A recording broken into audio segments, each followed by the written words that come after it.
TPA transfer of property act एक important paper है आपके जुडिशरी के लिए। चाहे आप कहीं का भी एग्जाम दे रहे हो, यूपी, बिहार, झारखंड, कहीं भी TPA transfer of property act PT में और मेंस में दोनों में पूछा जाता है ना। आपका एक मेजर लॉ है टीपीए। तो ट्रांसफर ऑफ प्रॉपर्टी एक्ट जो है आपका एक इंपॉर्टेंट पेपर है। और यह आप देखोगे संपत्ति के अंतरण के संबंध में प्रावधान करता है। इसको हम देखेंगे तो इसका जो एक्ट नंबर है, एक्ट नंबर 4।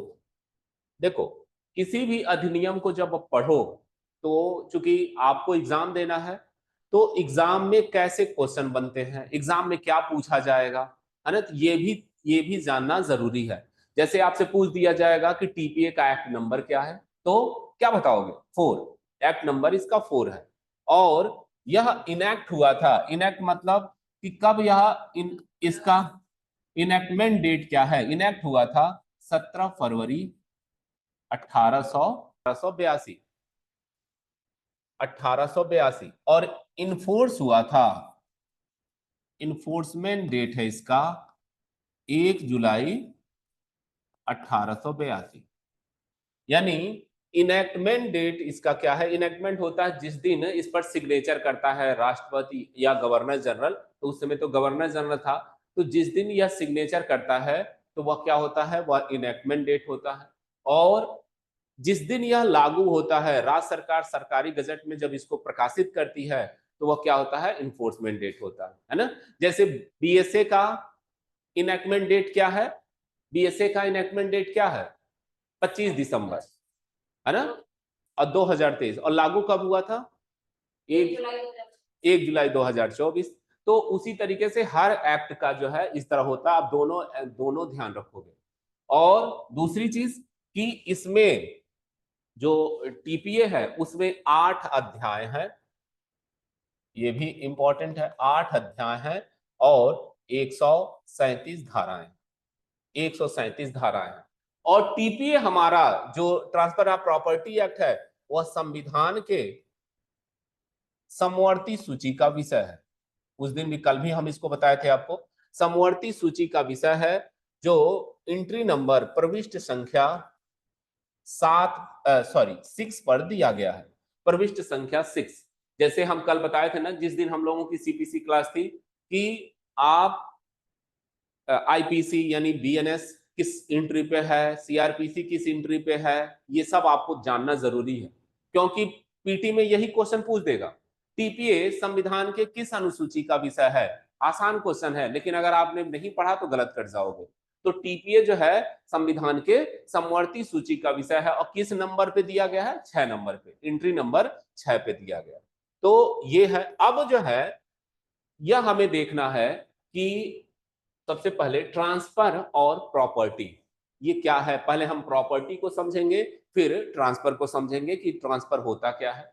तो अगर आप इसको समझ लिए, ये सब नोट करते रहना। चलो, अब जो है संपत्ति अंतरण अधिनियम यानी टीपीए, टीपीए एक्ट जो है, अब ये कह रहा है इसमें कि पहले हम समझेंगे संपत्ति होती क्या है, तभी तो हमें पता चलेगा। उसके बाद हम समझेंगे कि ट्रांसफर का मतलब क्या होता है। संपत्ति टीपीए हमारे किस प्रकार के ट्रांसफर की बात करता है ना। तो संपत्ति का मतलब क्या होता है, तो इसके लिए अब टीपीए में संपत्ति की परिभाषा दी गई है, वो निगेटिव परिभाषा दी गई है। अभी हम समझ लें कि संपत्ति का मतलब क्या होता है। संपत्ति किसे कहेंगे? तो संपत्ति की परिभाषा संपत्ति अंतरण अधिनियम में नहीं दी गई है ना। वह बस बताया गया है अस्थावर संपत्ति के बारे में, लेकिन संपत्ति क्या होती है इसकी परिभाषा नहीं दी गई है। तो संपत्ति की परिभाषा के लिए हमें संपत्ति को जानने के लिए, क्या है संपत्ति बताओ, किसे संपत्ति कहेंगे?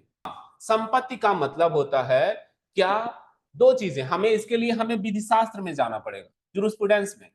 कह रहा है संपत्ति का मतलब कि कोई वस्तु, कोई वस्तु, कोई वस्तु जिस पर क्या है? आपका स्वामित्व है। दो चीजें हैं, स्वत्व है, स्वत्व और स्वामित्व, कब्जा, ये सब क्या होगा, जिसमें आप किसी प्रॉपर्टी पर कब्जा कर सके, यानी जिस पर आप स्वतः स्थापित कर सके, जिसको आप अपने स्वत्व में ले सके, और स्वत्व माने अपने पोजीशन में ले सके, जिस पर आप स्वामित्व स्थापित कर सके और जिस पर आप कब्जा स्थापित करें, वही प्रॉपर्टी है और कोई प्रॉपर्टी नहीं है। यानी कोई ऐसी वस्तु जिस पर आप अपना पोजीशन रख सके, है ना, पोजीशन, हक अपना उस पर स्थापित कर सके, तो वह वस्तु क्या होगी, प्रॉपर्टी होगी। जैसे अगर मैं आपसे कहूं, क्या हवा पर तुम अपना कब्जा रख सकते हो, प्रकाश पे रख सकते हो, है ना,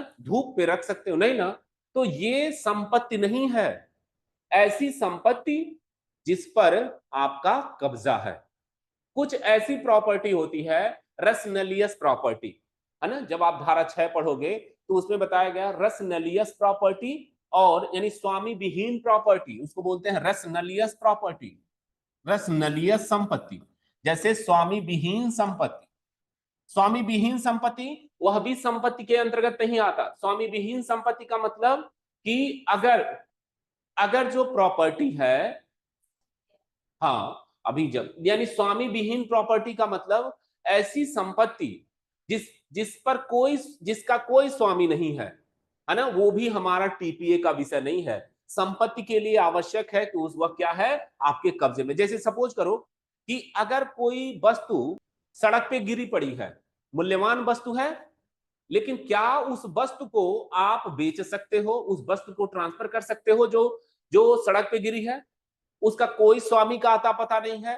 तो अगर आप बेचते हो, अगर मान लो तुम्हें तुम पा गए और तुम उसका ट्रांसफर करते हो, तो तुम दोषी हो जाओगे आपराधिक दुर्नियोग के, जो आईपीसी की धारा 403 कहती है। बात समझ में आ रही है?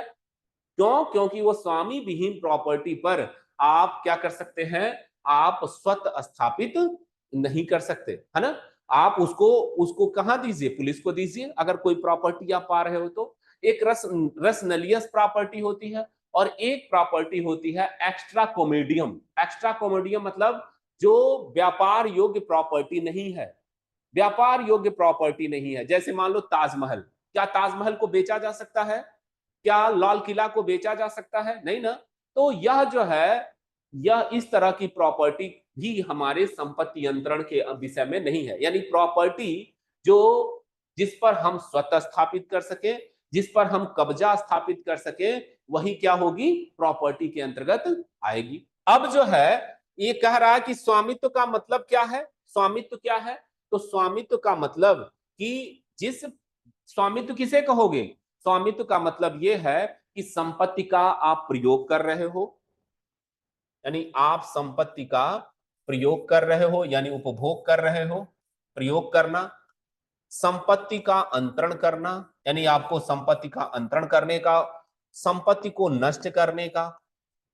अगर आपको संपत्ति को नष्ट करने का, संपत्ति को अंतरण करने का, संपत्ति का उपभोग करने का अगर राइट है, तो आप उस संपत्ति का क्या है, उपभोग करने का अधिकार है। तो उस संपत्ति का क्या है, अगर ये सारे गुण आपके अंतर्गत हैं, ये ध्यान से, स्वामित्व क्या है, स्वामित्व संपत्ति के प्रयोग करने का, संपत्ति का अंतरण करने का, संपत्ति को नष्ट करने का, संपत्ति का उपभोग करने का, और ये सारे जो है जिसमें आपका ये हित निहित है, ये सारी चीज जिसमें जिस व्यक्ति के अंतर्गत होगी, वह व्यक्ति क्या होगा, उस संपत्ति का स्वामी होगा, है ना।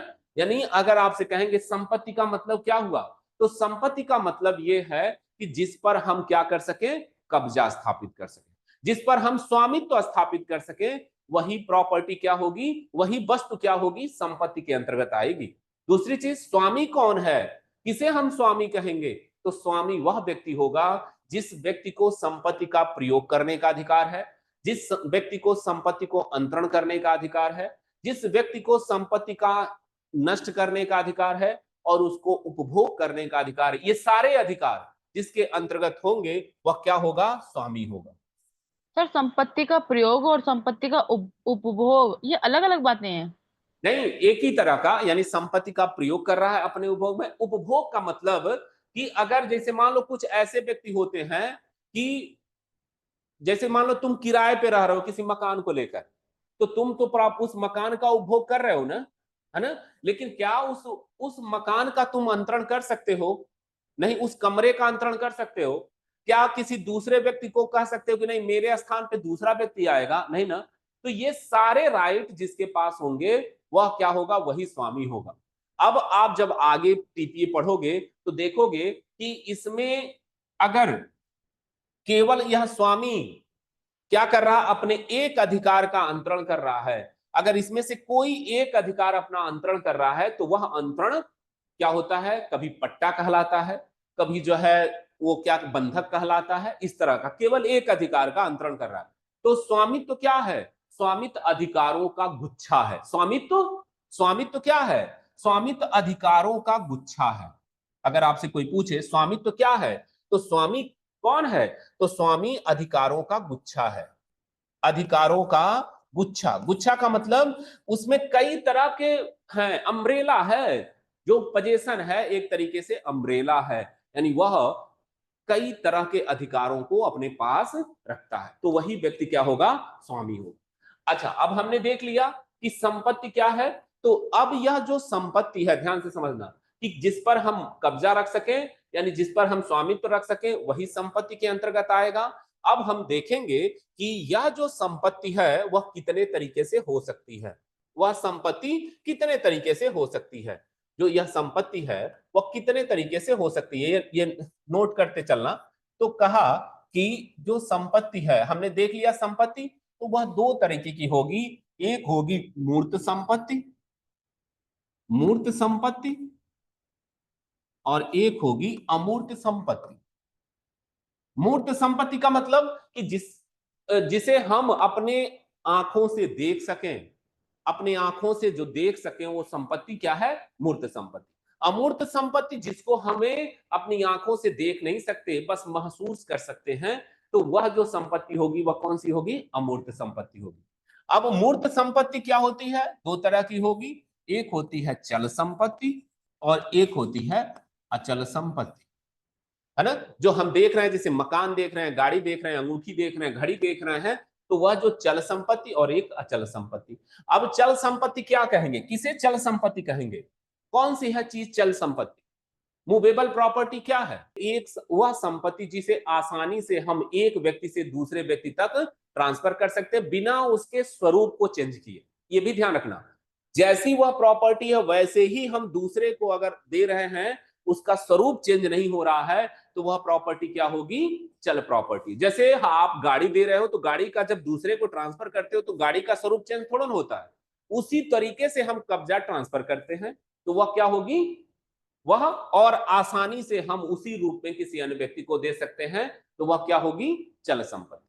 अचल संपत्ति यानी जो मूर्त संपत्ति तो है, लेकिन हम इसे आसानी से उसी रूप में, जिस रूप में यह प्रॉपर्टी है, किसी दूसरे व्यक्ति को नहीं दे सकते, है ना? अगर हम दे रहे हैं तो क्या उसका स्वरूप चेंज हो जाएगा? या अगर जैसे मान लो अचल संपत्ति उठा के थोड़ा देते हो, तुम किसी दूसरे रूप में देते हो, उसका कागजात देते हो, इम्प्लाइड तरीके से ट्रांसफर करते हो, है ना? तो लेकिन यह जो गाड़ी है इसका तो पोजीशन ही आप दूसरे को दे देते हो, उसी रूप में दे देते हो। लेकिन यह अचल संपत्ति यह है कि यह आसानी से मूव नहीं होगी एक स्थान, ये जाएगी ही नहीं एक स्थान पे, और अगर जाएगी तो उसका स्वरूप चेंज हो जाएगा और हम इसका ट्रांसफर जो है करेंगे तो उस रूप में नहीं करेंगे जिस रूप में यह प्रॉपर्टी है। तो ये कहते हैं इसको क्या? अचल प्रॉपर्टी। अब आता है अमूर्त प्रॉपर्टी। अमूर्त प्रॉपर्टी मतलब जो प्रॉपर्टी हमें दिखाई नहीं देती बल्कि वह संपत्ति है, जैसे गुडविल। गुडविल जिसको हम कहते हैं Sunam, Sunam, copyright, copyright, patent, patent, इस तरह की जो कॉपीराइट है, पेटेंट है ना? जो आईपीआर के अंतर्गत आता है, आईपीआर इंटेलेक्चुअल प्रॉपर्टी राइट के अंतर्गत आ रहा है। आई प्रॉपर्टी राइट, आईपीआर आपको एक आता है जो इंटेलेक्चुअल प्रॉपर्टी राइट है। तो इस तरह की जो प्रॉपर्टी है वह भी क्या है? एक संपत्ति के अंतर्गत आती है। सुनाम का मतलब गुडविल। जैसे मान लो कि मुखर्जी नगर में है अग्रवाल स्वीट्स हाउस, उसका नाम है, तो Agrawal sweet site Agrawal sweets जो है उसका क्या है, सुनाम है, सारे लोग जानते हैं मुखर्जी नगर में कि भाई हमें अग्रवाल पे जाना है, रोक देना, वो रोक देता है ना। तो क्या है, इसका नाम है, सुनाम है। अब यह नाम जो है क्या हो रहा है, इस नाम का जो यह प्रॉपर्टी है, इसको वह ट्रांसफर कर सकता। क्या दूसरा कोई भी व्यक्ति, ध्यान से समझना, क्या दूसरा कोई व्यक्ति इस मुखर्जी नगर में अग्रवाल स्वीट्स के नाम से दुकान खोल सकता है? नहीं। अगर दूसरा कोई खोल सकता है, नहीं खोल सकता। जैसे मान लो टाटा, टाटा नमक या टाटा की कोई कंपनी है, तो क्या कोई दूसरा व्यक्ति टाटा के नाम से खोल सकता है? नहीं खोल सकता ना। क्यों? अगर खोलेगा तो मुकदमा हो जाएगा, क्योंकि उसका सुनाम है ना। सुनाम मतलब गुडविल, जो सोसाइटी में उसका है, तो वह गुडविल भी एक तरह की प्रॉपर्टी है और टीपीए इस पर लागू होता है। अगर टाटा चाहे तो अपना गुडविल किसी को बेच सकता है ना। तो यह ट्रांसफर कर सकता है कि जिसको व्यक्ति खरीदेगा, जो खरीदेगा वह व्यक्ति टाटा के नाम से यूज करेगा। आजकल देखो कि ज्यादातर जनता, नमक तो मार्केट में हजारों कंपनी की है, लेकिन क्या लोग ढूंढते हैं? टाटा नमक, है ना। एक टाटा, टाटा स्टील या टाटा कोई भी चीज। तो ये सारी चीजें जो है इसी को कहते हैं सुनाम। तो ये क्या है, हमें दिखाई नहीं देती। टाटा का नमक का क्या प्रभाव है हमें दिखाई नहीं देगा, वो कोई प्रॉपर अमूर्त प्रॉपर्टी है, लेकिन लोगों के बीच में है, इसका इसका वैल्यू है। तो वह जो भी क्या होगी, उस तरह की प्रॉपर्टी सुनाम हो, है ना। तो यह भी एक संपत्ति है। अब जो है ध्यान से समझो कि संपत्ति नियंत्रण अधिनियम में चल संपत्ति को परिभाषित नहीं किया गया है। इसको परिभाषा, चल संपत्ति को परिभाषित किया गया है सोगा में। सोगा, सोगा मतलब सेल्स ऑफ गुड्स एक्ट, है ना, माल विक्रय अधिनियम। माल विक्रय अधिनियम की धारा 27 में किसको परिभाषित किया गया है? चल संपत्ति को। माल विक्रय अधिनियम की धारा 27 में माल को परिभाषित किया गया है कि गुड्स होता क्या है, तो चल संपत्ति क्या होती है। और ध्यान से समझना कि माल विक्रय अधिनियम क्या है, उसके तहत भी प्रॉपर्टी ट्रांसफर होती है, उसके तहत भी आप ट्रांसफर करते हो। तो वह जो ट्रांसफर है वह क्या होगा, वह हम सोगा के, अगर जैसे मान लो कि तुम अपनी अंगूठी अपना जो है गिरवी रखते हो, किसी को ट्रांसफर करते हो, तो वह, या बेचते हो, तो वह किससे गवर्न होगा? जैसे तुम अपनी अंगूठी या घड़ी बेचते हो, वो किससे गवर्न होगा? टीपीए से होगा कि सोगा से होगा? वो होगा सोगा से, है ना। क्योंकि टीपीए अचल प्रॉपर्टी के ट्रांसफर की बात करता है, और चल प्रॉपर्टी के ट्रांसफर, जो ये चल मोबाइल, मान लो हम अपना मोबाइल बेच रहे हैं, तो मोबाइल टीपीए पे लागू नहीं होगा, है ना। उसका विक्रय कहां से होगा? सोगा से होगा, सेल्स ऑफ गुड्स एक्ट से होगा। और इसकी धारा 27 में माल की परिभाषा बताई गई है कि अचल प्रॉपर्टी क्या होगी। और अचल प्रॉपर्टी के संबंध में, अचल प्रॉपर्टी के संबंध में संपत्ति नियंत्रण अधिनियम में कोई कंफर्म परिभाषा नहीं दिया गया, है ना। धारा 3 के तहत इसकी परिभाषा दी गई है, लेकिन यह नकारात्मक परिभाषा है, नकारात्मक परिभाषा। बात समझ में आ रही है? ऑनलाइन टीपीए तो संपत्ति अंतरण की बात करता है, लेकिन दुर्भाग्य यह है कि संपत्ति को न तो ये परिभाषित करता है और न ही अचल संपत्ति को परिभाषित करता है। तो टीपीए संपत्ति नियंत्रण की बात तो करता है, लेकिन संपत्ति होता क्या है, और संपत्ति के अंतर्गत अचल संपत्ति या चल संपत्ति किसे कहेंगे, इसको नहीं परिभाषित करता। तो कह रहा है कि धारा 3 में जो अचल प्रॉपर्टी को परिभाषा दिया गया वो नकारात्मक परिभाषा दिया गया। नकारात्मक परिभाषा अब क्या दिया गया, तो कहा गया कि प्रॉपर्टी के अंतर्गत खड़ा कास्ट, ध्यान से समझना, अचल संपत्ति के अंतर्गत या स्थावर संपत्ति के अंतर्गत, लिखा क्या कि स्थावर संपत्ति के अंतर्गत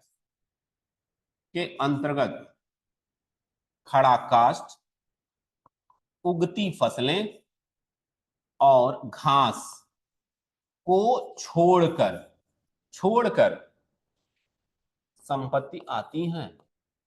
यानी क्या कहा, अब देखो नकारात्मक परिभाषा, यानी कहा कि स्थावर संपत्ति के अंतर्गत क्या आती है, स्थावर संपत्ति के अंतर्गत कहा कि, कह रहा है नकारात्मक परिभाषा, अचल संपत्ति में खड़ा कास्ट, उगती फसलें और घासें नहीं आती। जबकि अचल संपत्ति क्या है, अचल संपत्ति के अंतर्गत जो हम उसको मूवेबल नहीं कर सकते, उसको हम एक स्थान से दूसरे स्थान तक ट्रांसफर नहीं कर सकते। तो टीपीए अचल संपत्ति की जो परिभाषा देता है, ये बताता है कि इस अचल संपत्ति में क्या नहीं आता। तो कह रहा कि खड़ा काष्ठ, खड़ा काष्ठ का मतलब होता है इमारती लकड़ी, इमारती लकड़ियां। इमारती लकड़ी का मतलब वे पेड़ जिससे इमारत बनाए जाते हैं, जो फलदार वृक्ष नहीं है, बल्कि कौन से वृक्ष हैं, इमारती लकड़ी। जैसे जैसे और बांस तो घास है, झाड़ी है, बांस पेड़ नहीं है। और पेड़ भी, उसमें भी बांस आ सकता है। और बताओ। हाँ, जैसे शीशम, जैसे शीशम का पेड़ है ना, जैसे साखू, सागवन, है ना, इस तरह के पेड़, अर्जुन, इस तरह के जो पेड़ हैं जो हाँ, तो इस तरह का जो पेड़ है वो क्या है, वह पूरी तरीके से फल नहीं लगता, जबकि क्या लगता है उस पर, महुआ जो है, महुआ खड़ा काष्ठ नहीं है ना, महुआ खड़ा काष्ठ नहीं है, महुआ तो फलदार वृक्ष है। तो आप खड़ा काष्ठ का मतलब जैसे शीशम, जो आप जंगलों में देखते हो, बड़े बड़े ताड़, जैसे वो जो ताड़ भी नहीं कह सकते, जैसे बहुत बड़े चीड़ के पेड़ होते हैं, है ना, देवदार के वृक्ष होते हैं, जैसे अपने वहां जो होते हैं वो सागवन होता है। सागवन देखी हो? सागवन नहीं देखी हो? अरे, सागवन ऑनलाइन, सागवन का पेड़ नहीं देखे हो? देखे हैं सर। अरे, सागवन लंबा होता है, जो केवल लकड़ी के लिए यूज करता है, उसकी उसकी लकड़ी बहुत मजबूत होती है और बहुत मूल्यवान होती है ना। जैसे चंदन का वृक्ष, चंदन तो अपने वहां नहीं होता, दक्षिण भारत में होता। तो चंदन के वृक्ष फल नहीं देता, है ना, हाँ, लंबे लंबे होते हैं। तो साखू, साखू भी एक पेड़ होता है। साखू के बारे में ये कहा जाता है कि जितने ये जो नाव बनते हैं, सब साखू के पेड़ से बनते हैं। साखू के बारे में कहा जाता है कि साखू एक ऐसा पेड़ है कि 100 साल खड़ा और 100 साल पड़ा। इसका मतलब क्या, कि वो 100 साल तक खड़ा रहेगा, यानी वो जीवित रहता, सूखेगा नहीं। और 100 साल पड़ा का मतलब अगर हम उसको काट दें तो उसपे वह सड़ेगा नहीं 100 सालों तक, भले ही उसपे पानी आए, कुछ भी है, वो सड़ेगा नहीं। तो इस तरह का जो पेड़ है, तो कह रहा है उसको कहते हैं खड़ा काष्ठ। खड़ा काष्ठ का यस सर। मतलब, हाँ, गांव में भी इसकी लकड़ियों से घर बनाए जाते हैं, मैंने देखा हुआ है, हाँ, छत पे लगे फर्नीचर, होते हैं। हाँ, फर्नीचर बनाए जाते हैं, है ना। जितने फर्नीचर आप देखते हो सब साखू के होते हैं। लोग पूछते हैं कि कौन से पेड़ के हैं, अगर तुम साखू यूज किए हो, सागवन यूज किए हो, तो वो फर्नीचर अच्छा है। जो फाटक लोग लगवाते हैं अपने वहां, सारे लोग कहेंगे साखू के फाटक हैं। साखू, आप जाओ गांव से पूछना कि दरवाजे जितने वो जो होता नहीं भाई, दरवाजा एक बार लगता है ना, जो वो क्या होता है, अरे ये फाटक के साथ साथ एक जो जिसमें चौखट दरवाजा, सर। चौखट, हाँ सॉरी, चौखट। चौखट हमेशा थोड़ा चेंज होता है, इसलिए जब घर बनवाते हैं लोग तो चौखट मजबूत लगवाते हैं, अच्छे लकड़ी का लगवाते हैं, है ना। तो वो अच्छे लकड़ी का मतलब साखवन, शीशम का होगा या सागवन का होगा या साखू का होगा। तो ये जो है खड़ा काष्ठ, उगती फसलें जैसे उगती धान, गेहूं आप ये बो रहे हो, तो वह भी भूमि से तो बद्ध है, भूमि से भी जुड़ा हुआ है। और घास, जो आप घास देख रहे हो, तो कह रहा है हमारा टीपीए कि अस्थावर संपत्ति के अंतर्गत खड़ा काष्ठ, उगती फसलें, घास नहीं आती, है ना। तो फिर ये भी कंफर्म नहीं हुआ, तो अस्थावर संपत्ति हुआ क्या, अस्थावर संपत्ति हुआ क्या। तो फिर हम इसके लिए हमें जनरल क्लॉजेज एक्ट को देखना होगा, है ना। General clauses act, general clauses act 1900, general clauses act कब है, 1800, हाँ, 1897, 1897 जनरल क्लॉजेज एक्ट हमें देखना होगा। और जनरल क्लॉजेज एक्ट की धारा 326 देखनी होगी। यानी अभी हमें अचल संपत्ति की परिभाषा नहीं मिली। ये तो कह रहा कि केवल इसमें इंक्लूड नहीं है, बाकी तो ये भी तो अचल, ये भी तो भूमि से जुड़े हैं। तो ये कह रहा है कि इनको अचल संपत्ति हम नहीं मानेंगे, ठीक है, हम नहीं मानेंगे। तो कह रहा है कि जो फलदार वृक्ष हैं वह क्या हैं, जो फलदार वृक्ष हैं वो क्या हैं, अरे जो फलदार वृक्ष है वो क्या है, वह अचल प्रॉपर्टी है। और जो फलदार वृक्ष नहीं है वो चल प्रॉपर्टी है ना। तो जो फलदार वृक्ष हैं वो अचल प्रॉपर्टी है, जैसे आम, अमरूद, इस तरह का जो प्रॉपर्टी है वो अचल संपत्ति है। हाँ, नीम, नीम फलदार वृक्ष है? नहीं नहीं, वो फलदार वृक्ष है नीम। नीम फलदार वृक्ष नहीं है ना। तो इस तरीके से अब कह रहा है कि जनरल क्लॉजेज एक्ट 1897 की धारा 326 क्या कहती है? 326 कहती है कि अचल का मतलब, अब ध्यान से समझो, अचल का मतलब भूमि, है ना। ये क्लियर कहा कि अचल का मतलब होता है भूमि, और भूमि से मिलने वाला लाभ, भूमि से मिलने वाला लाभ। और तीसरा कहा कि भूमि में अस्थायी रूप से जड़ी हुई वस्तुएं, संलग्न वस्तुएं, भूमि में अस्थायी रूप से संलग्न वस्तुएं। ध्यान से समझो, अब जनरल क्लॉजेज एक्ट कह रहा है अचल संपत्ति को क्या, कि भूमि अचल संपत्ति है, भूमि से मिलने वाला लाभ।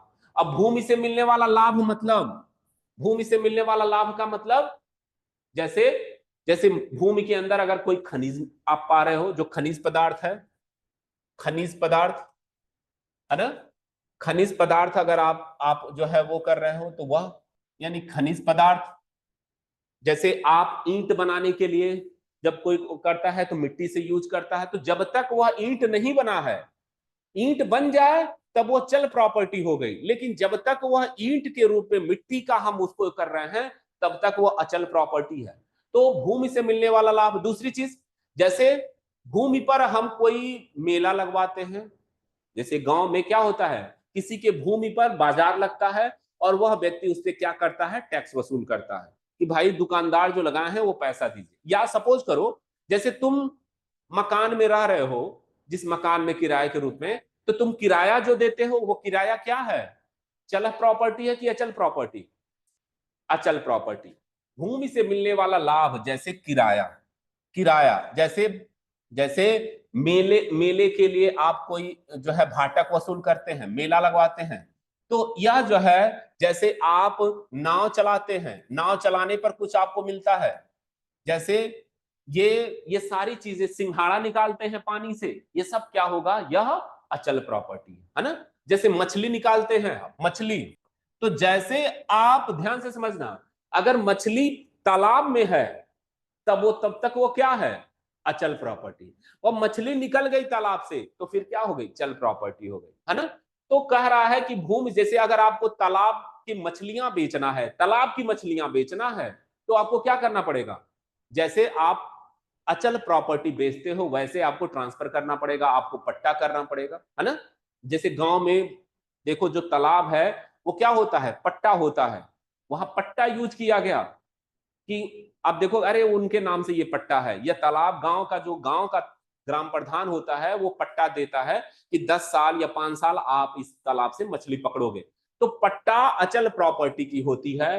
तो वह जो है तालाब से मछली पकड़ना, नाव चलाना, जैसे नाव चलाने का अधिकार हम आपको दे रहे हैं, ट्रांसफर कर रहे हैं, तो वह, तो कह रहा है कि भूमि से मिलने वाला लाभ, तो भूमि से किस प्रकार लाभ मिलेगा, जैसे खनिज पदार्थ आप निकाल रहे हो भूमि से, जैसे पेट्रोल निकाल रहे हो, डीजल निकाल रहे हो, मिट्टी निकाल रहे हो, तो वह क्या होगा, अचल प्रॉपर्टी। दूसरी चीज किराया, अगर भूमि से आप किराया वसूल कर रहे हो, जैसे भाटक, अगर मेला मेला में आप जो है यूज कर रहे हो, तो क्या होगा, वह अचल प्रॉपर्टी होगी। और कह रहा है कि भूमि में अस्थायी रूप से संलग्न वस्तुएं, ध्यान से समझना कि भूमि में अस्थायी रूप से संलग्न वस्तुएं, यानी जो वस्तु भूमि में अस्थायी रूप से संलग्न है, जिसको, जैसे मान लो कि अगर गांव में किसी की शादी होती है तो बिजली के खंभे लगाए जाते हैं, यानी बांस गाड़ के उसमें लोग लाइट जलाते हैं, तो क्या वो अचल प्रॉपर्टी है, बताओ ऑनलाइन। जैसे मान लो कि सड़क के किनारे लोग लाइट लगाने के लिए कुछ समय के लिए गाड़ दिए, है ना, और उस पर लाइट लगा दिए, वह भी तो भूमि से जुड़ी है, तो क्या वह अचल प्रॉपर्टी है, नहीं, क्यों, चल चल प्रॉपर्टी, क्योंकि उसको उखाड़ करके दूसरी जगह भी लगा सकते हैं। लगा सकते हैं, क्योंकि अस्थायी रूप से संलग्न, यानी अस्थायी रूप से जिसका आशय है कि हम यहां, जैसे नल गाड़ दिए आप, अस्थायी रूप है, अचल प्रॉपर्टी है, नल अस्थायी रूप से कर दिए, जैसे गांव में अगर नल है जमीन से अस्थायी रूप से जड़ी, उसका आशय उखाड़ना नहीं होता, वो अस्थायी रूप से लगी है जब तक खराब नहीं हो रहा है, तो वह क्या है, वह अचल प्रॉपर्टी। सपोज करो जैसे कि अगर मान लो कि तुम जो है जो ईंट लाते हो अपने घर, है ना, आप दीवार बनाने के लिए ईंट लाते हो, मान लो कि तुम बिना किसी सीमेंट के, बिना किसी बालू के, या बिना किसी मिट्टी के, पहले मिट्टी से भी घरें जोड़ी जाती थी, है ना, अब नहीं जोड़ी जाती, पहले बनी, हमारी भी मकान जो थी पहले मिट्टी से बनी हुई थी, मिट्टी से दीवारें जोड़ी जाती थी, और वो दीवारें इतनी चौड़ी चौड़ी। तो मान लो कि इसकी मान लो कि तुम क्या कर रहे हो कि तुम ईंट लाते हो और ईंट एक दूसरे पे रख के दीवार बना देते हो बिना किसी सीमेंट के, तो क्या वह दीवार अचल प्रॉपर्टी हो जाएगी? बताओ, नहीं नहीं होगी। सर। लेकिन अगर तुम लेकिन सीमेंट से जोड़ के वही दीवार बनाते हो तो अचल प्रॉपर्टी हो जाएगी। तो कह रहा है कि भूमि में अस्थायी रूप से संलग्न वस्तुएं, तो पेड़ कौन सा पेड़? फलदार, खड़ा काष्ठ, उगती फसलें, घास नहीं आई। इसीलिए तो कहा कि टीपीए की जो परिभाषा है वह अपूर्ण परिभाषा है, निगेटिव परिभाषा है। तो इसीलिए तो हमें जनरल क्लॉजेज एक्ट देखना पड़ेगा कि जनरल क्लॉजेज एक्ट में अचल प्रॉपर्टी को क्या परिभाषित किया गया। तो जनरल क्लॉजेज एक्ट कह रहा है कि भूमि से मिलने वाला लाभ और भूमि से अस्थायी रूप से संलग्न वस्तुएं, जो अस्थायी रूप से संलग्न वस्तुएं हैं वह क्या होंगी? वह अचल। जैसे मान लो खिड़की, दरवाजा, ये क्या है? ये खिड़की दरवाजा क्या है? चल प्रॉपर्टी है कि अचल प्रॉपर्टी? बताओ। खिड़की सर दरवाजा अचल। अचल प्रॉपर्टी। क्यों? क्योंकि हमारा आशय है कि अस्थायी रूप से रहेगा। लेकिन तुम बल्ब लगाते हो अपने मकान में, वो भी तो दीवार से चिपका हुआ है, तो क्या वह चल है कि अचल है? चल है ना, क्योंकि उसका आशय है कि इस बल्ब को हम हटा के दूसरे जगह कर देंगे, इसका आशय है। फैन, फैन क्या है? चल प्रॉपर्टी है। जैसे तुम कोई सीनरी दीवार पे लगाते हो तो क्या वो अचल प्रॉपर्टी हो जाएगी? नहीं। कोई तुम तस्वीर लगाते हो तो भले, जैसे एसी यह दीवार पे सटी है, तो क्या यह अचल प्रॉपर्टी हो जाएगी? नहीं। दीवार से सटे होने का मतलब नहीं है, या दीवार से संलग्न का मतलब नहीं है, मतलब है इंटेंशन। अगर पक्षकारों का इंटेंशन है कि हम इसको अस्थायी रूप से रखेंगे तो वह क्या होगा? वह अचल प्रॉपर्टी होगी। लेकिन अगर ऐसा है कि हम इसको अस्थायी नहीं रखेंगे तो फिर वह भले दीवार से संलग्न है, वो क्या हो जाएगी? चल प्रॉपर्टी, जिसको हम आसानी से मूव कर सके। तो वह कह रहा है कि अगर आशय अस्थायी रूप से रखना है। अब ये प्रश्न आ रहा है बच्चों का कि सर ये जो है फाटक है, खिड़की है, ये क्या होगी? तो इसके लिए हमें फिर सोगा में जाना होगा, माल विक्रय अधिनियम में। माल विक्रय अधिनियम, माल विक्रय अधिनियम की धारा, जो माल विक्रय है, तो माल विक्रय अधिनियम की धारा आप देखोगे तो दिया 2(7) में, 1930 की धारा 2(7), धारा 2(7।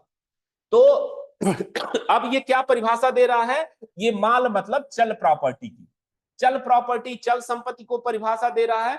कह रहा है कि अनियोज्य दावा और चालू मुद्रा को छोड़कर, ध्यान से समझना, अनियोज्य दावा,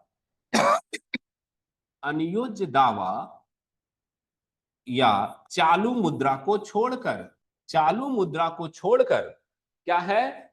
जो कंपनी का अंश है, कंपनी के शेयर हैं, है ना, जो कंपनी के शेयर हैं, कंपनी के अंश हैं, उगती फसल है, जो टीपीए कह रही है, उगती फसल, खड़ा काष्ठ, खड़ा काष्ठ और घास, ये सब क्या है?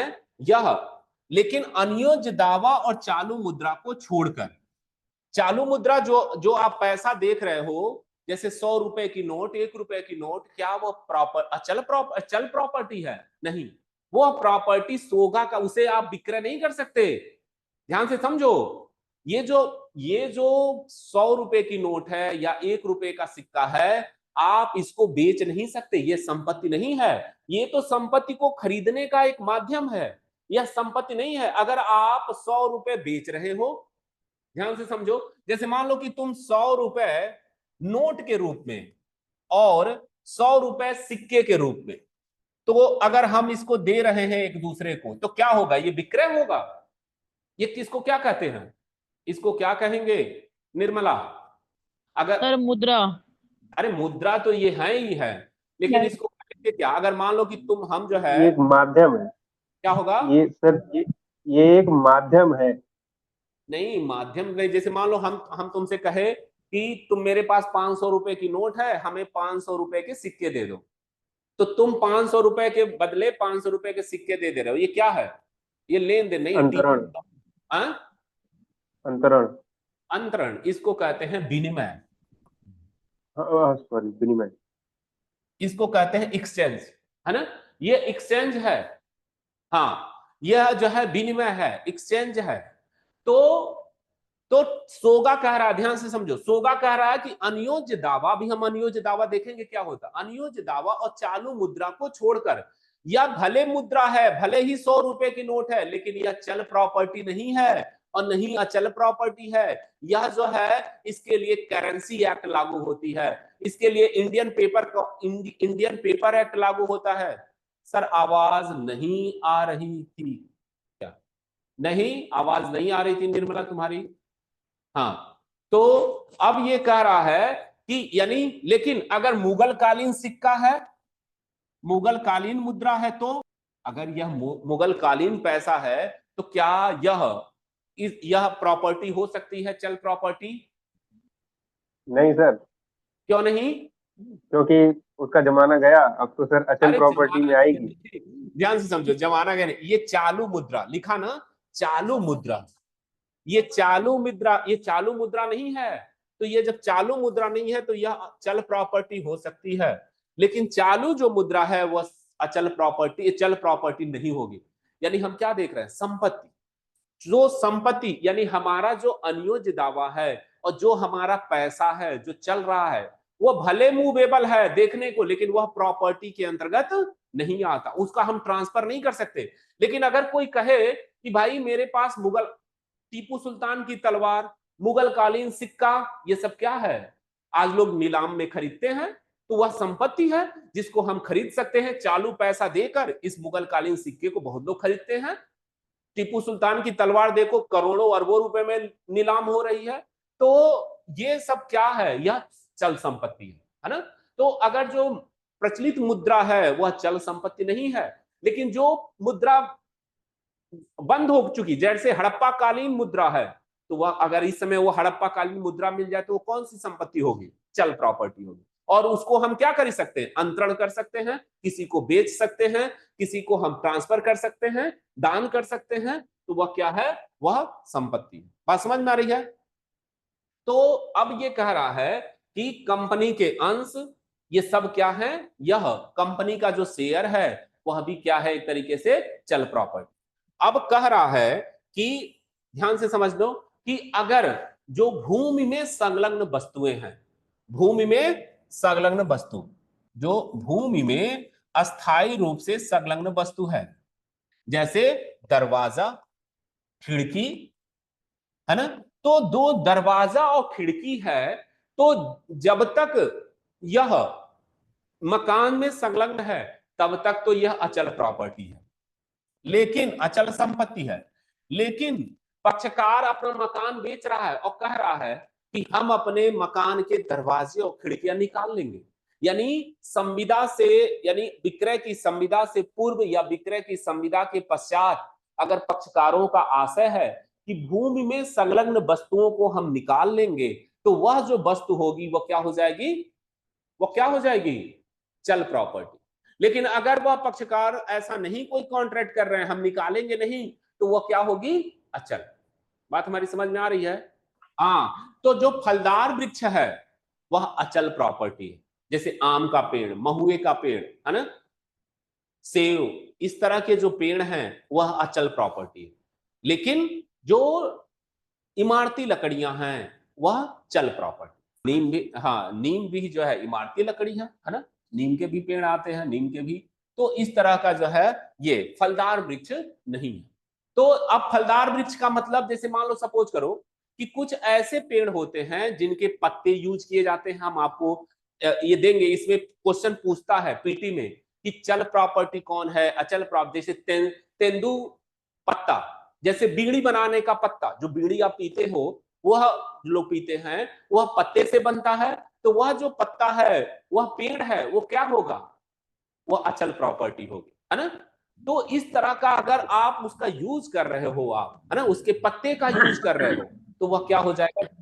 जैसे मान लो जैसे नारियल का पेड़, जैसे नारियल का पेड़, खजूर का पेड़, ताड़ का वृक्ष।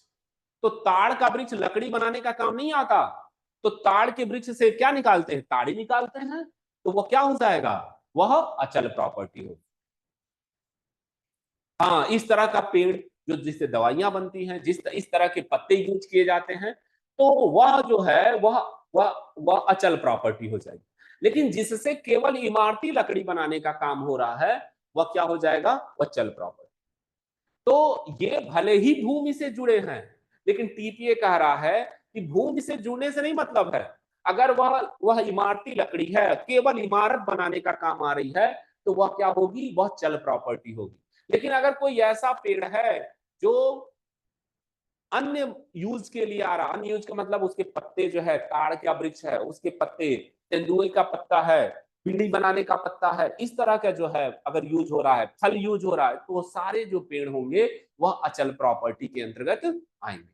तो ये जो है कह रहा है कि भूमि में अस्थायी रूप से जो संलग्न वस्तु है, तो अगर जब तक अस्थायी रूप से संलग्न है, अब पक्षकारों का आशय है, जैसे मकान बेचने का आशय है, तो मकान को हम उसमें ये नहीं हम कह रहे हैं कि हम अपनी खिड़कियां दरवाजे निकाल लेंगे, तो वह अचल प्रॉपर्टी है। लेकिन हम अगर कह रहे हैं कॉन्ट्रैक्ट हुआ है कि क्या हम जो है उसको विक्रय की संविदा के अधीन भूमि से पृथक किए जाने का करार है, कि भूमि से हम पृथक कर लेंगे, उसको हटा लेंगे, तो वह चल प्रॉपर्टी हो जाएगी, है ना।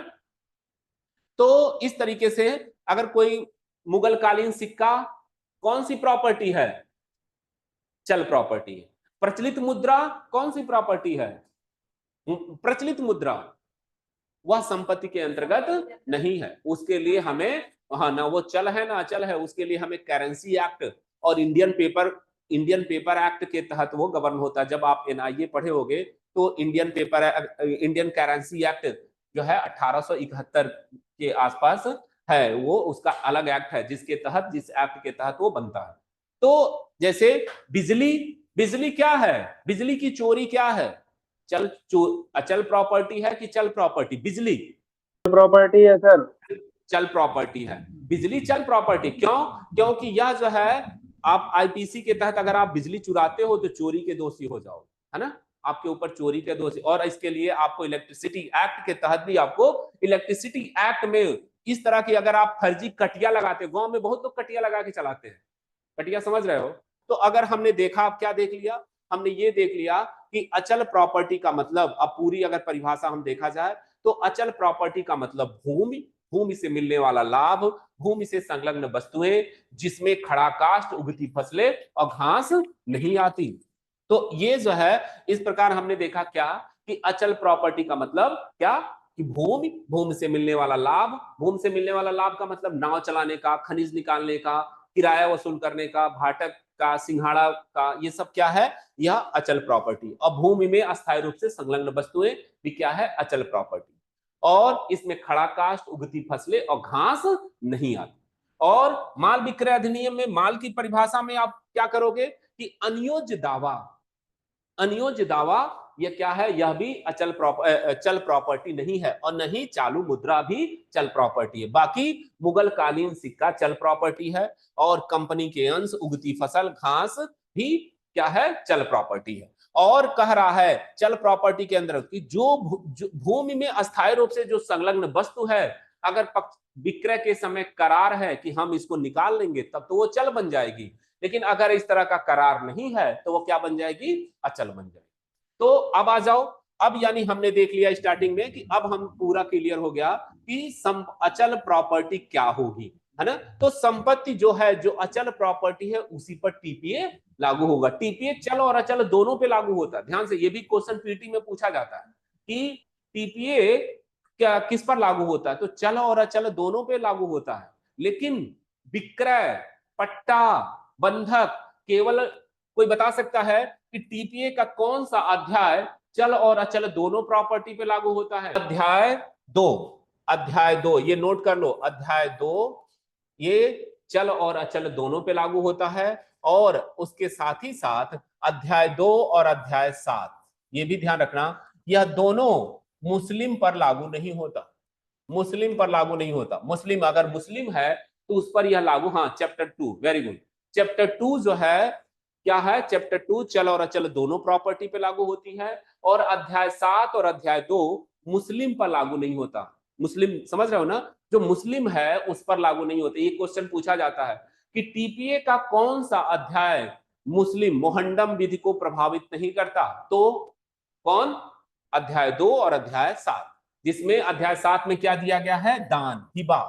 तो हम लोग जब मुस्लिम लॉ पढ़ रहे थे तो हिबा के लिए मुस्लिम पर्सनल लॉ है ना, तो दान यानी टीपीए से गवर्न नहीं होगा, हिबा जो मुस्लिम करेगा वह टीपीए से गवर्न नहीं होगा। बाकी जो है, बाकी सारी चीजें विक्रय करेगा, पट्टा करेगा, बंधक करेगा, तो वह टीपीए से गवर्न कर होगा। लेकिन 2 अध्याय मुस्लिम पे लागू नहीं होता, और अध्याय 2 टीपीए का चल और अचल दोनों प्रॉपर्टियों पर लागू होता। ये बिल्कुल दिमाग से निकाल दो कि अचल प्रॉपर्टी पर ही टीपीए लागू होता है, ऐसा नहीं है। अगर आपसे क्वेश्चन पूछा जाए क्या टीपीए किन प्रॉपर्टियों पे लागू होता है, चल अचल, चल और अचल दोनों, तो ऑप्शन क्या होगा, चल अचल दोनों।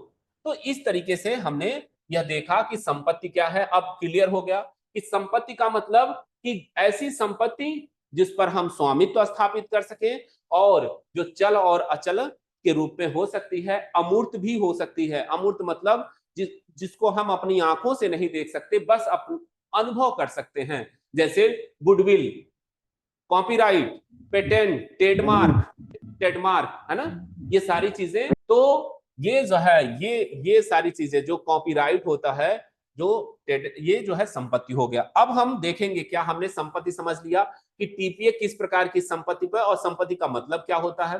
अब हम देखेंगे कि ट्रांसफर का क्या मतलब होता है, ये जो ट्रांसफर है उसका क्या मतलब होता है, ट्रांसफर किसे कहते हैं, है ना, ट्रांसफर क्या है, तो अंतरण क्या है, अंतरण किसे कहेंगे, ट्रांसफर ऑफ प्रॉपर्टी एक्ट क्या है, तो इस पर हम इसको कहेंगे कि अंतरण क्या है, किसे हम अंतरण कहते हैं।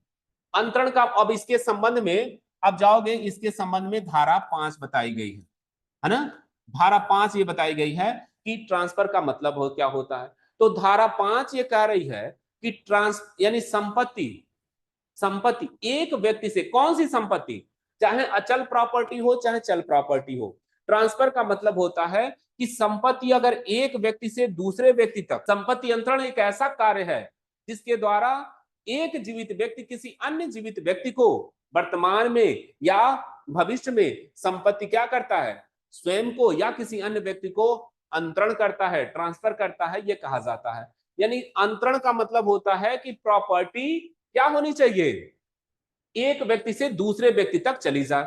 अब एक ध्यान से समझना है, अभी इसको देखेंगे कि ट्रांसफर का मतलब होता है कि संपत्ति जो है, ये हमने जो संपत्ति देखी चल और अचल, जब एक व्यक्ति से दूसरे व्यक्ति तक हम उसको हम स्वामित्व तो उसका एक व्यक्ति से दूसरे व्यक्ति तक अंतरण कर देते हैं, या उसके पट्टे का अधिकार या उपभोग का अधिकार हम अगर उसको हम एक व्यक्ति से दूसरे व्यक्ति तक दे देते हैं, तो वह क्या होता है, उसी को हम कहते हैं अंतरण, है ना।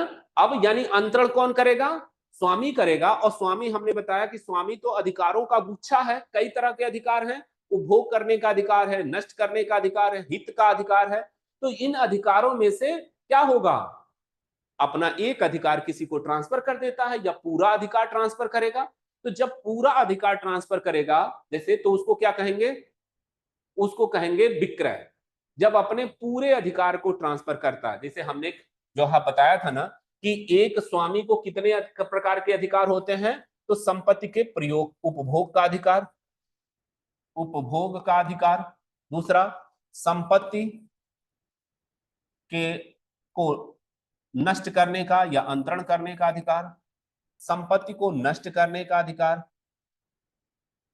या उसको कह रहा है हित का अधिकार, उसमें हित का अधिकार है, हित का अधिकार, उसमें इंटरेस्ट है, उस प्रॉपर्टी में उसका क्या है, कुछ इंटरेस्ट है। तो अब ध्यान से समझो कि टीपीए में क्या अंतरण होता है, ये पूरा क्या है, यह संपत्ति है, ये जिसके पास ये सारे अधिकार होंगे वो क्या होगा, स्वामी होगा। और अगर स्वामी अपने इनमें से किसी एक अधिकार का अंतरण करता, केवल एक अधिकार का, जैसे मान लो केवल उपभोग के अधिकार का अंतरण किया, तो ये इसको क्या कहेंगे, इस प्रक्रिया को पट्टा। केवल अगर संपत्ति में उपभोग के अधिकार का अंतरण किया तो इसको कहते हैं पट्टा। लेकिन अगर केवल हित का अंतरण किया, केवल अपने इंटरेस्ट का अंतरण किया, तो इसको क्या कहेंगे? इसको कहेंगे बंधक। ये क्वेश्चन भी पीटी में पूछा जाता है कि अगर स्वामी अपने अधिकारों में से केवल उपभोग के अधिकार का अंतरण किया तो इसको क्या कहेंगे हम? पट्टा।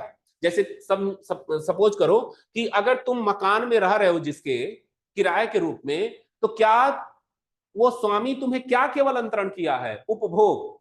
उसमें तुम और कुछ नहीं कर सकते, उसका ना तो अंतरण कर सकते हो, नहीं उसमें कुछ छेड़छाड़ कर सकते हो, नहीं उसमें कुछ बना सकते हो, और अगर बनाओगे इसके लिए प्रॉपर तरीका है कि आप परमिशन लोगे, है ना? तो केवल आपको उपभोग करने का अधिकार दिया है, आप उसको बेच नहीं सकते, नष्ट नहीं कर सकते। अगर नष्ट करोगे तो आप जो है दोषी हो जाओगे। उसी तरीके से हित का अंतरण, इंटरेस्ट का अंतरण अगर केवल अपना कर रहा है तो इसको हम कहते हैं बंधक। और अगर ये अपने सारे अधिकार को अंतरण कर दे, तो अगर अपने इस सारे अधिकार को, अपने स्वामित्व के अधिकार को अंतरण कर दे तो उसको क्या कहते हैं? बताओ विक्रय। अंकिता, काजल, क्या कहते हैं? विक्रय सर। विक्रय। इसको पूरे कहेंगे विक्रय। अगर ये सारे अधिकार का अंतरण कर दिया तो इसको कहेंगे विक्रय कर दिया। और ध्यान से समझो, विक्रय अगर ये पूरे अधिकार का विक्रय किया और पैसा लेकर किया, प्रतिफल लेकर किया, तो उसको कहेंगे विक्रय। विक्रय में प्रतिफल का होना आवश्यक है। पैसा लिया और अपने सारे अधिकार को ट्रांसफर कर दिया तो ये हो जाएगा विक्रय। लेकिन पैसा नहीं लिया और सारे अधिकार को अंतरण कर दिया, उसको क्या कहेंगे? दान। वेरी गुड, उसको कहेंगे वह दान कर दिया। पैसा नहीं लिया लेकिन अपने सारे अधिकार का ट्रांसफर कर दिया, ये सारे जो अधिकार है तो इसको कहेंगे दान। और ये बिना प्रतिफल होता है, बिना प्रतिफल होता है। तो ये सारी चीजें आपको टीपीए में जाननी होगी कि कौन सा अंतरण हो रहा है ना। अगर प्रतिफल के साथ अपने सारे अधिकार का अंतरण कर रहा है तो विक्रय, और अगर प्रतिफल के बिना कर रहा है, बिना प्रतिफल के, तो दान। और एक वस्तु के बदले, एक वस्तु के स्वामित्व के बदले दूसरे वस्तु की स्वामित्व प्राप्त करता है तो उसको क्या कहते हैं? विनिमय, है ना। मान लो अपने ये सारे अधिकार किसी अन्य व्यक्ति को देता है और उस अन्य व्यक्ति के सारे अधिकार को प्राप्त करने के लिए तो विनिमय होता है ना। तो ये विनिमय होगा। अब देखो, अब कह रहा है कि अंतरण का मतलब क्या है? तो अंतरण का मतलब ये है कि, और एक चीज और ध्यान रखना कि जो टीपीए है, वह जो संपत्ति का जो अंतरण है टीपीए के द्वारा, वह पक्षकारों के कार्यों के द्वारा होना चाहिए। यानी जब इसका देखोगे अंतरण कैसा होना चाहिए? पक्षकार के कार्यों के द्वारा। और पक्षकार मतलब दोनों जीवित पक्षकार होने चाहिए, जो दोनों जीवित पक्षकार। दोनों जीवित पक्षकार का मतलब ये दोनों जीवित पक्षकारों के कार्यों के द्वारा संपत्ति जब एक व्यक्ति से दूसरे व्यक्ति तक जाती है तो उसी को कहते हैं क्या? ट्रांसफर। और वही टीपीए का विषय है।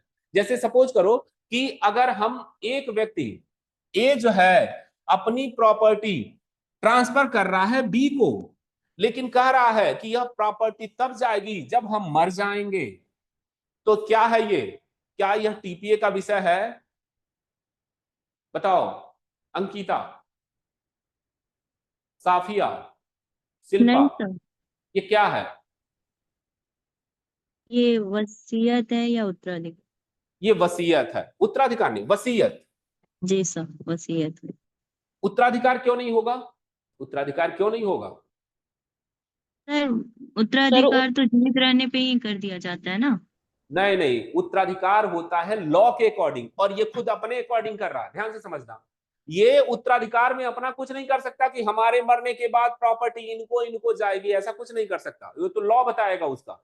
लेकिन यह कह रहा है कि हमारी प्रॉपर्टी हमारे मरने के बाद इनको मिल जाएगी, तो इसके इच्छा के अनुसार। जब मैं लॉ, आपको मुस्लिम लॉ पढ़ा रहा था, तो वसीयत क्या है? वसीयत वसीयतदार के इच्छा के अनुसार संपत्ति का अंतरण है, जो मृत्यु के पश्चात प्रभावी होने वाला अंतरण है।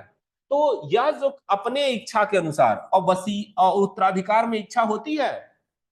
उत्तराधिकार में इच्छा होती है? नहीं सर, नहीं होती है। वो कैसे डिसाइड होगा प्रॉपर्टी किसको जाएगी? विधि के अनुसार सर। लॉ के अनुसार। अगर मुस्लिम है तो मुस्लिम विधि बताएगी, हिंदू है तो हिंदू विधि बताएगी कि इसके फादर के मरने के बाद या किसी के मरने के बाद प्रॉपर्टी, इसकी इच्छा नहीं होगी। मृतक की इच्छा नहीं होगी कि हमारी प्रॉपर्टी किसको किसको जाएगी। अगर ये कह रहा है कि हमारी प्रॉपर्टी किसको किसको जाएगी तो वो वसीयत हो जाता है, उसको कहते हैं वसीयत। तो टीपीएस जो है कह रहा है कि यह पक्षकारों के कार्यों के द्वारा किए गए अंतरण पे लागू होता है, पक्षकारों के कार्यों के द्वारा, और दोनों पक्षकार क्या होने चाहिए, जीवित होने चाहिए। जब प्रॉपर्टी का ट्रांसफर हो रहा है तो दोनों पक्षकारों का जीवित होना आवश्यक है। और यहां वसीयत में चाहे उत्तराधिकार में प्रॉपर्टी ट्रांसफर कब होती है, जब एक पक्षकार की मृत्यु हो जाती है। तो अब कह रहा है ध्यान, यानी हमारा ये समझ में आया, टीपीए किस पर लागू होगी, टीपीए लागू होगी पक्षकारों के कार्यों के द्वारा। कार्यों पर। हाँ, पक्षकारों, दोनों पक्षकारों के कार्यों के द्वारा, कार्य मतलब करार के द्वारा या संविदा के द्वारा, दोनों पक्षकार मौजूद होने चाहिए संपत्ति के अंतरण के समय। अगर दोनों पक्षकार मौजूद नहीं है तो वह संपत्ति का अंतरण नहीं है। ठीक है सर। अब देखो, प्रॉपर्टी जो ट्रांसफर होती है वो दो तरह से होती है, ध्यान से समझना। एक विधि के द्वारा, विधि के कार्य से, और एक पक्षकारों के कार्य से, पक्षकारों के कार्य से। और टीपीए किस पर लागू होता है, विधि के कार्य से कि पक्षकारों के कार्य से, पक्षकारों के कार्य से। टीपीए पक्षकार। अब विधि के कार्य से कैसे होगा, तो विधि के कार्य से मतलब उत्तराधिकार के द्वारा अगर प्रॉपर्टी जा रही है, वसीयत के द्वारा प्रॉपर्टी जा रही है, विभाजन के द्वारा प्रॉपर्टी जा रही है। जैसे भाइयों में विभाजन हो रहा है, मान लो दो भाइयों में विभाजन हो रहा है, तो क्या टीपीए का विषय है, दो भाइयों आपस में प्रॉपर्टी विभाजित कर रहे हैं तो क्या ये टीपीए का विषय नहीं है। तो अगर विभाजन हो रहा है, परित्याग और समर्पण हो रहा है, परित्याग और समर्पण हो रहा है, तो वह भी हमारा टीपीए का विषय नहीं है। और विभाजन हो रहा है उत्तराधिकार के द्वारा, तो या निष्पादन हो रहा है डिक्री के निष्पादन के द्वारा। डिक्री के निष्पादन में संपत्ति कुर्क होती है, नीलाम होती है। जैसे जो प्रॉपर्टी कोर्ट ने आदेश दे दिया कि भाई इस प्रॉपर्टी को नीलाम करो, तो वह अगर निष्पादन, डिक्री के निष्पादन के द्वारा कुर्की होती है या नीलामी होती है, तो क्या यह नीलामी, समझ रहे हो ना। जैसे मान लो कि ए जो है, ए बी का ऋणी है 5 लाख रुपए, इसने लिया है ऋण के तौर पे। अब यह इसका ऋण नहीं दे रहा है, तो ये जाएगा मुकदमा करेगा कि भाई हमारा पैसा दिलवाया जाए। अब इसके पास सिर्फ यह खेत है या यह मकान है, तो कोर्ट क्या कहेगा, इस मकान को नीलाम करा के इसका पैसा दिया जाए। तो जब नीलाम होगी तो बोली लगेगी। अब बोली लगेगी तो सी नामक व्यक्ति ने खरीद लिया 10 लाख रुपए में। अब 10 लाख रुपए में यह खरीद लिया तो प्रॉपर्टी तो इसको चली गई है ना। अब तो यह प्रॉपर्टी कैसे जा रही है, टीपीए के द्वारा जा रही है, विधि के द्वारा जा रही है। तो यह प्रॉपर्टी जिसको जैसे कुर्की के द्वारा, नीलामी के द्वारा अगर डिक्री के निष्पादन में प्रॉपर्टी अंतरण हो रही है, तो वह अंतरण तो है। अंतरण हमने क्या बताया था, हमने ये बताया अंतरण का मतलब प्रॉपर्टी एक व्यक्ति से दूसरे व्यक्ति तक जा रही है, प्रॉपर्टी जो है ट्रांसफर हो रही है एक व्यक्ति से दूसरे व्यक्ति तक। तो प्रॉपर्टी तो यहां भी ट्रांसफर हो रही है, उत्तराधिकार में प्रॉपर्टी ट्रांसफर हो रही है, वसीयत में ट्रांसफर हो रही है, विभाजन में हो रही है, परित्याग और समर्पण में हो रही है। जब आप भू राजस्व संहिता पढ़ोगे तो वहां परित्याग और समर्पण होता है ना। अगर आप संक्राम अधिकार वाले भूमिधर हो और 3 साल तक आपने खेती नहीं की, अपनी खेती वाली भूमि पर खेती नहीं कर रहे हो, तो क्या होगा, तो तहसीलदार आपको नोटिस देगा कि आप कारण बताओ कि किस वजह से आप खेती नहीं कर रहे हो। आप भाई भूमि है, खेती, देखो प्रॉपर्टी तो आपकी है, लेकिन प्रॉपर्टी पर राजस्व वसूल कौन कर रहा है, सरकार। सरकार की आमदनी होगी, अर्थव्यवस्था सरकार की डिपेंड है उस खेती पर। तो अगर आपकी ही भूमि है लेकिन अगर आप खेती नहीं कर रहे हो, तो आपको गवर्नमेंट नोटिस भेजेगा कि आप कारण बताइए कि किस वजह से आप खेती नहीं कर रहे हो। और अगर आपने रीजनेबल कारण नहीं दिया तो फिर वह आपका क्या हो जाएगा, वह प्रॉपर्टी राज्य सरकार को चली जाएगी। तो इसको बोलते हैं परित्याग। आपने परित्याग कर दिया या समर्पण कर दिया, तो यह भू राजस्व संहिता में आप पढ़ोगे तब। तो इस तरह का प्रॉपर्टी वो गवर्नमेंट को चली जाएगी, ट्रांसफर हो जाएगी। तो यह सारी चीजें ट्रांसफर हो रही हैं, लेकिन यह हमारे टीपीए का विषय नहीं है। टीपीए का विषय किस पर है? पक्षकारों के कार्य के द्वारा। अब पक्षकारों के कार्यों के द्वारा क्या होता है? जैसे जैसे पक्षकार के कार्य क्या होंगे? विक्रय। विक्रय आप कर रहे हो, विक्रय कब प्रभावी होता है? विक्रय कब प्रभावी होगा? जब दोनों पक्षकार जीवित हैं, तब हम तुरंत विक्रय प्रभावी हो जाता है। जैसे ही आपने रजिस्ट्रेशन कर दिया वैसे ही विक्रय प्रभावी हो गया। विक्रय, बंधक आप कर रहे हो, पट्टा, विनिमय, दान, अनियोज्य दावे का अंतरण, ये सारे जो विषय हैं वही टीपीए के अंतर्गत आते हैं। ये सारे जो विषय हैं वो टीपीए के अंतर्गत नहीं आते, भले ही प्रॉपर्टी यहां भी ट्रांसफर हो रही है, लेकिन जो प्रॉपर्टी यहां देखो दोनों पक्षकार जीवित रहते हैं। बात हमारी समझ में आ रही है सबको? Yes sir. तो टीपीए जो है उत्तराधिकार पर, वसीयत पर, विभाजन पर, परित्याग पर, निष्पादन पर लागू होती है, इस पर लागू नहीं होती है, बल्कि विक्रय पर, बंधक पर, पट्टा पर, विनिमय पर, दान पर, अनियोज्य दावे पर, भार पर, इस तरह की प्रॉपर्टी क्या होगी? टीपीए का विषय है। तो यानी हमारा अब हमने देख लिया क्या? हमने देख लिया संपत्ति का मतलब क्या होता है, हमने देख लिया ट्रांसफर का मतलब क्या होता है। ट्रांसफर का मतलब होता है संपत्ति एक व्यक्ति से दूसरे व्यक्ति तक जा रही है, और कैसे जा रही है? पक्षकारों के कार्यों के द्वारा, लॉ के कार्यों के द्वारा नहीं, बल्कि पक्षकारों के कार्यों के द्वारा, तो ही प्रॉपर्टी संपत्ति अंतरण अधिनियम का विषय होगा। चलो अब जो है एक चीज और ध्यान रखो कि प्रॉपर्टी धारा जब आप 5 पढ़ोगे तो धारा 5 में कह रहा है कि संपत्ति अंतरण आप करोगे तो संपत्ति अंतरण किसको करोगे? धारा 5 अगर बेअरेक्ट है तो खोल के देखो, लिखा कि संपत्ति अंतरण से ऐसा कार्य अभिप्रेत है जिसके द्वारा कोई जीवित व्यक्ति किसी अन्य जीवित व्यक्ति को, कि कोई जीवित व्यक्ति अन्य या एक से अधिक जीवित व्यक्ति को, यानी जब संपत्ति का अंतरण हो रहा है तो दोनों जीवित व्यक्ति का होना आवश्यक है। यानी एक जीवित व्यक्ति किसी अन्य जीवित व्यक्ति को दूसरा वर्तमान में या भविष्य में संपत्ति अंतरण करता है। भविष्य में भी कर सकता है, वर्तमान में भी कर सकता है। दूसरा, लेकिन जो संपत्ति अंतरण की जा रही है वह क्या होनी चाहिए? वह अस्तित्व में होनी चाहिए।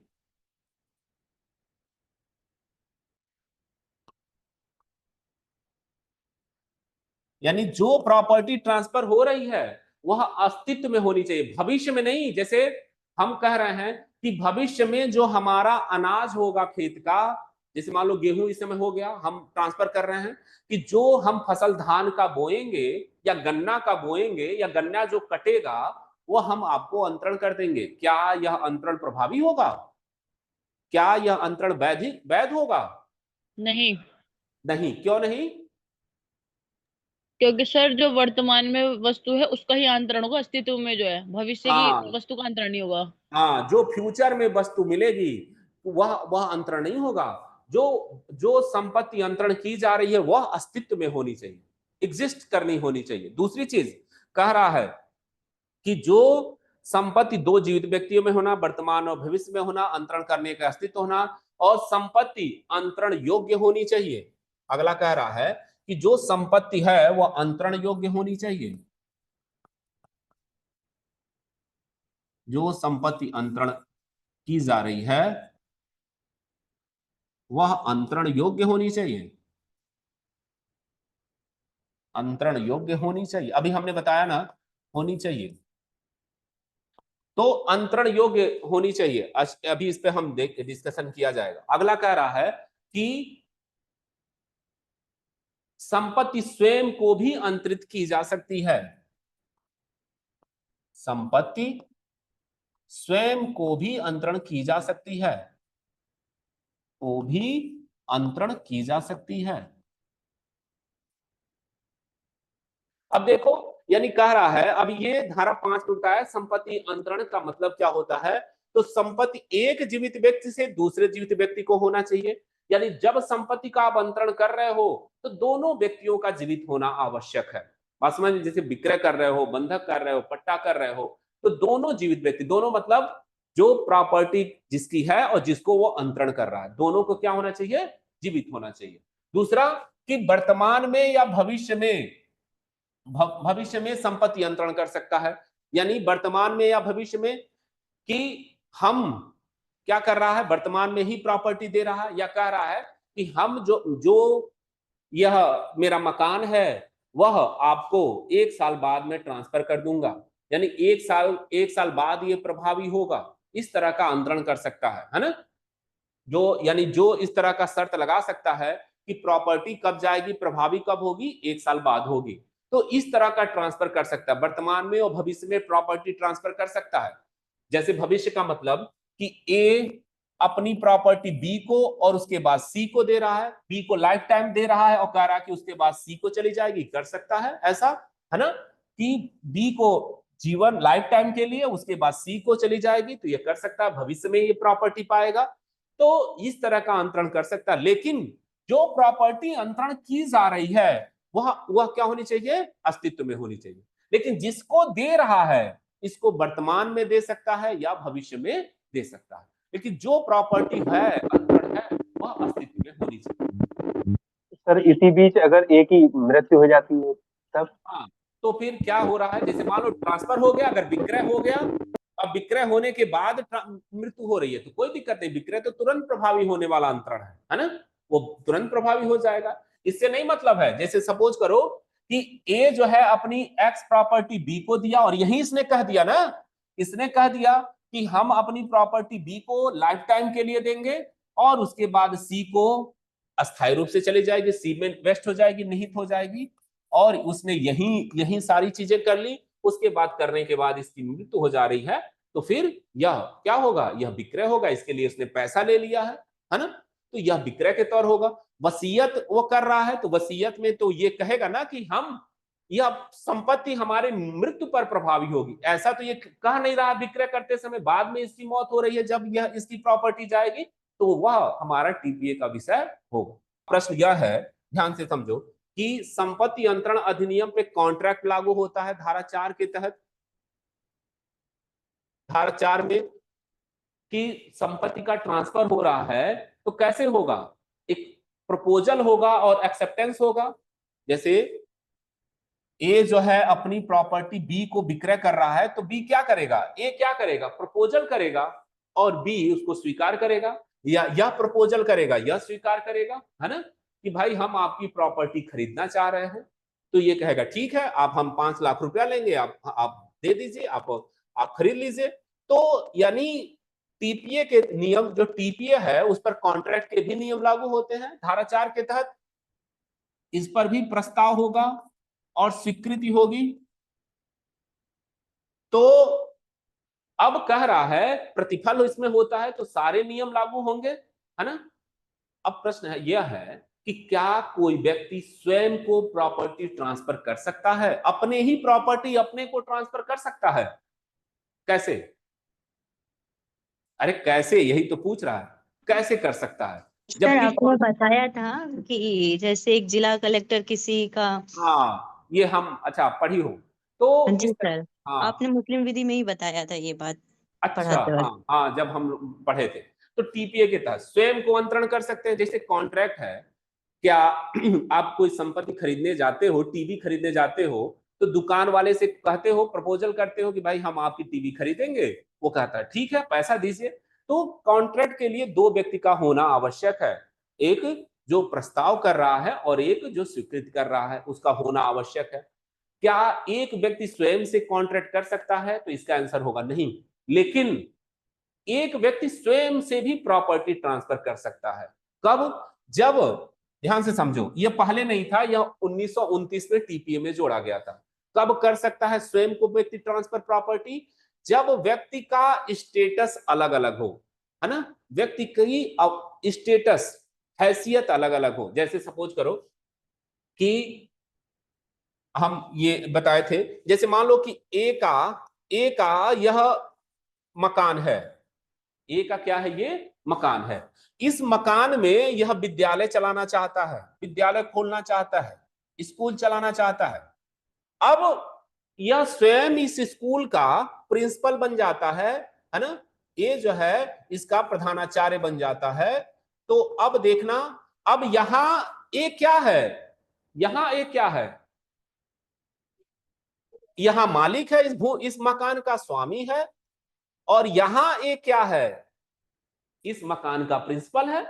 तो इस दशा में इसके दो स्टेटस हो गए, है ना, एक स्वामी का स्टेटस हो गया और एक प्रधानाचार्य का स्टेटस हो गया।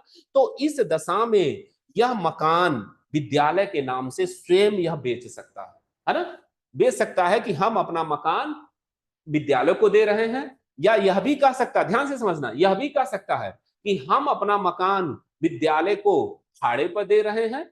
अब जो विद्यालय का आमदनी होगा, उस आमदनी में से इसके मकान का किराया निकाल दिया जाएगा, इसको दे दिया जाएगा, और बाकी जो आमदनी होगा वह प्रिंसिपल की हैसियत से भी धारण करेगा, बाकी मेंबरों को देगा। तो एक व्यक्ति अपनी प्रॉपर्टी दूसरे को भी ट्रांसफर कर सकता है, सॉरी, अपने को भी ट्रांसफर कर सकता है। दूसरी चीज, जैसे इस तरीके से, हाँ, लेकिन ये खुद यहाँ विद्यालय चला रहा है ना। अब जैसे एक अगला एग्जांपल देखो, जैसे मान लो कि राई बनाम राई का केस आया था, राई बनाम राई, राई बनाम राई का मामले में क्या था कि ए नामक एक अवयस्क बच्चा है ना, तो यह अवयस्क है लेकिन जमींदार है। अवयस्क जमींदार हो सकता है कि नहीं हो सकता है, अवयस्क जमींदार हो सकता है, अवयस्क राजा हो सकता है कि नहीं हो सकता है, राजा नहीं हो सकता, अवयस्क, अवयस्क राजा नहीं हो सकता। हो सकता है सर। अरे भाई, आप देखो कि अकबर तो 13 साल की अवस्था में दिल्ली का राजा बन गया था, उससे भी कम हो सकता है ना। तो अवयस्क का फादर एक्सपायर कर गया, तो अवयस्क जो है जमींदार हुआ अपने जमींदारी क्षेत्र का, है ना।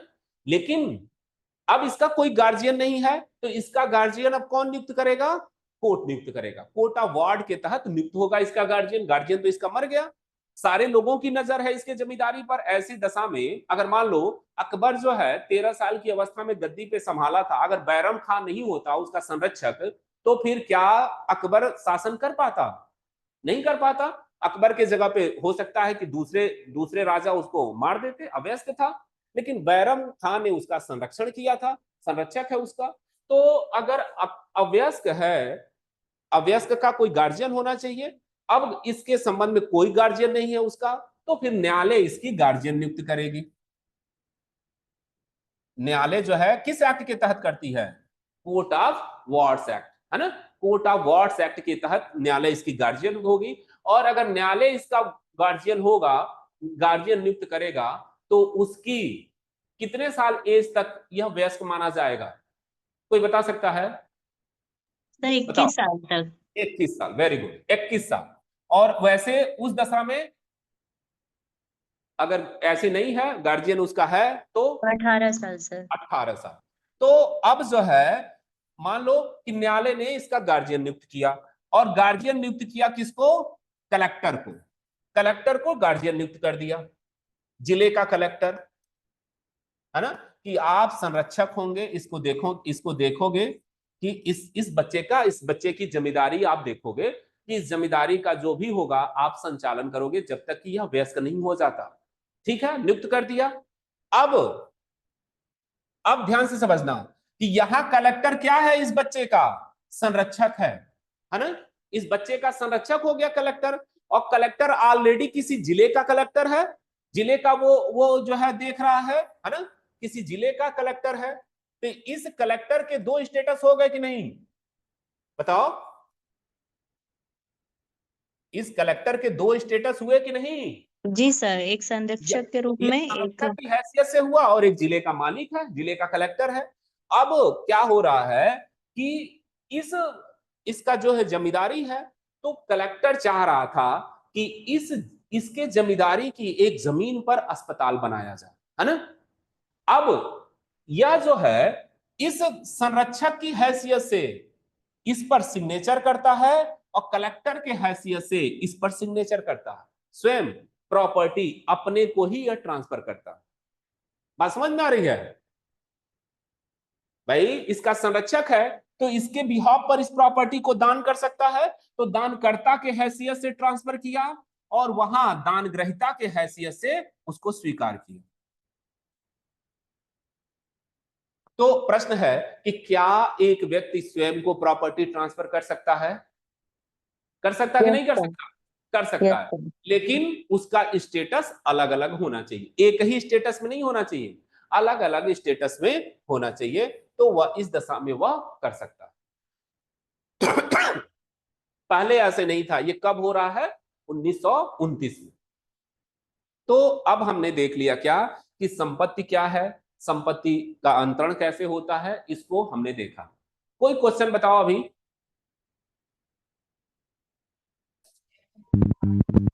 हाँ सर वो संरक्षक खुद हैं तो वो अवयस्क है, संरक्षक वो खुद हैं तो अपने नाम भी ट्रांसफर कर सकते हैं। क्या?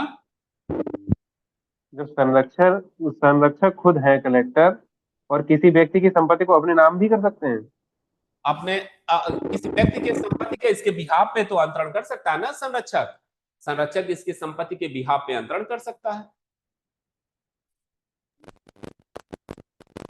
तो सर वो तो संपत्ति अपनी जिसकी अवयस्क का संरक्षण कर रहे हैं, तो वो तो सर अवयस्क से हाथ से गई संपत्ति, संरक्षण कैसे रहेगा सर?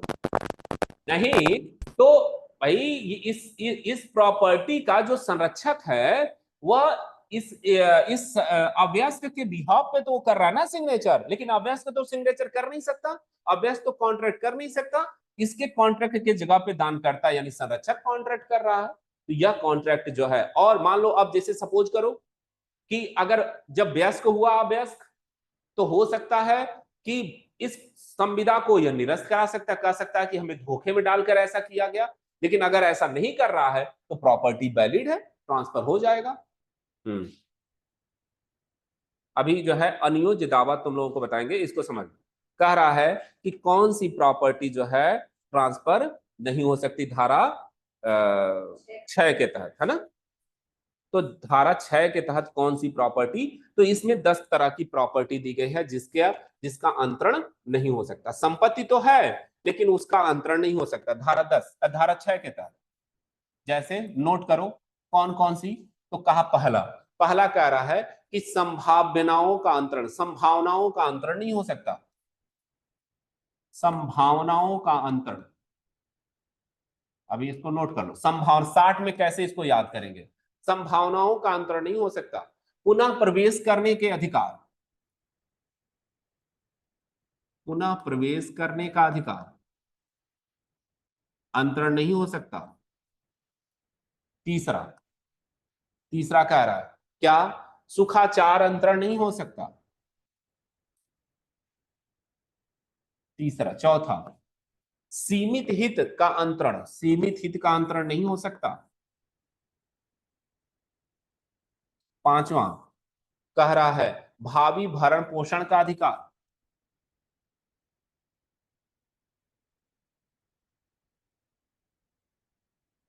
भावी भरण पोषण का अधिकार अंतरण नहीं हो सकता।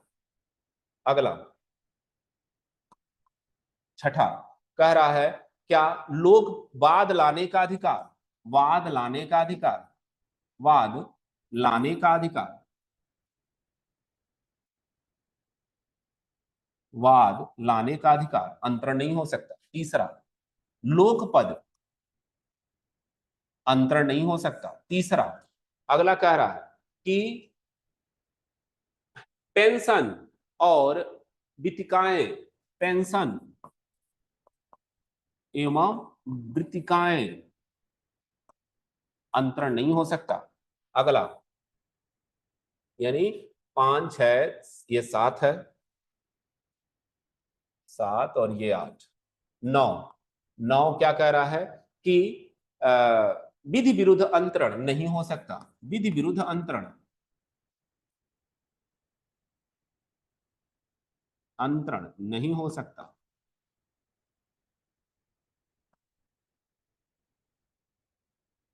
विधि विरुद्ध अंतरण नहीं हो सकता। और 10वां कह रहा है कि वे व्यक्ति अंतरण नहीं कर सकते, वे व्यक्ति जो क्या है, अभिधारी हैं, अभिधारी हैं, पट्टेदार हैं और क्या है, कृषक हैं, फार्मर हैं, ये अंतरण नहीं कर सकते, ये अपने अधिकार का अंतरण नहीं कर सकते, ये अपने अधिकार का अंतरण नहीं कर सकते। ये धारा 10 में, धारा 6 में ये 10 प्रकार की प्रॉपर्टी दी गई है जिसके बारे में बताया गया है कि अंतरण नहीं हो सकता। कौन कौन सी सर, प्रॉपर्टी है? हाँ, 10 वाले में पट्टे के बाद, पट्टेदार के बाद क्या लिखा है आपने? कृषक, कृषक, फार्मर।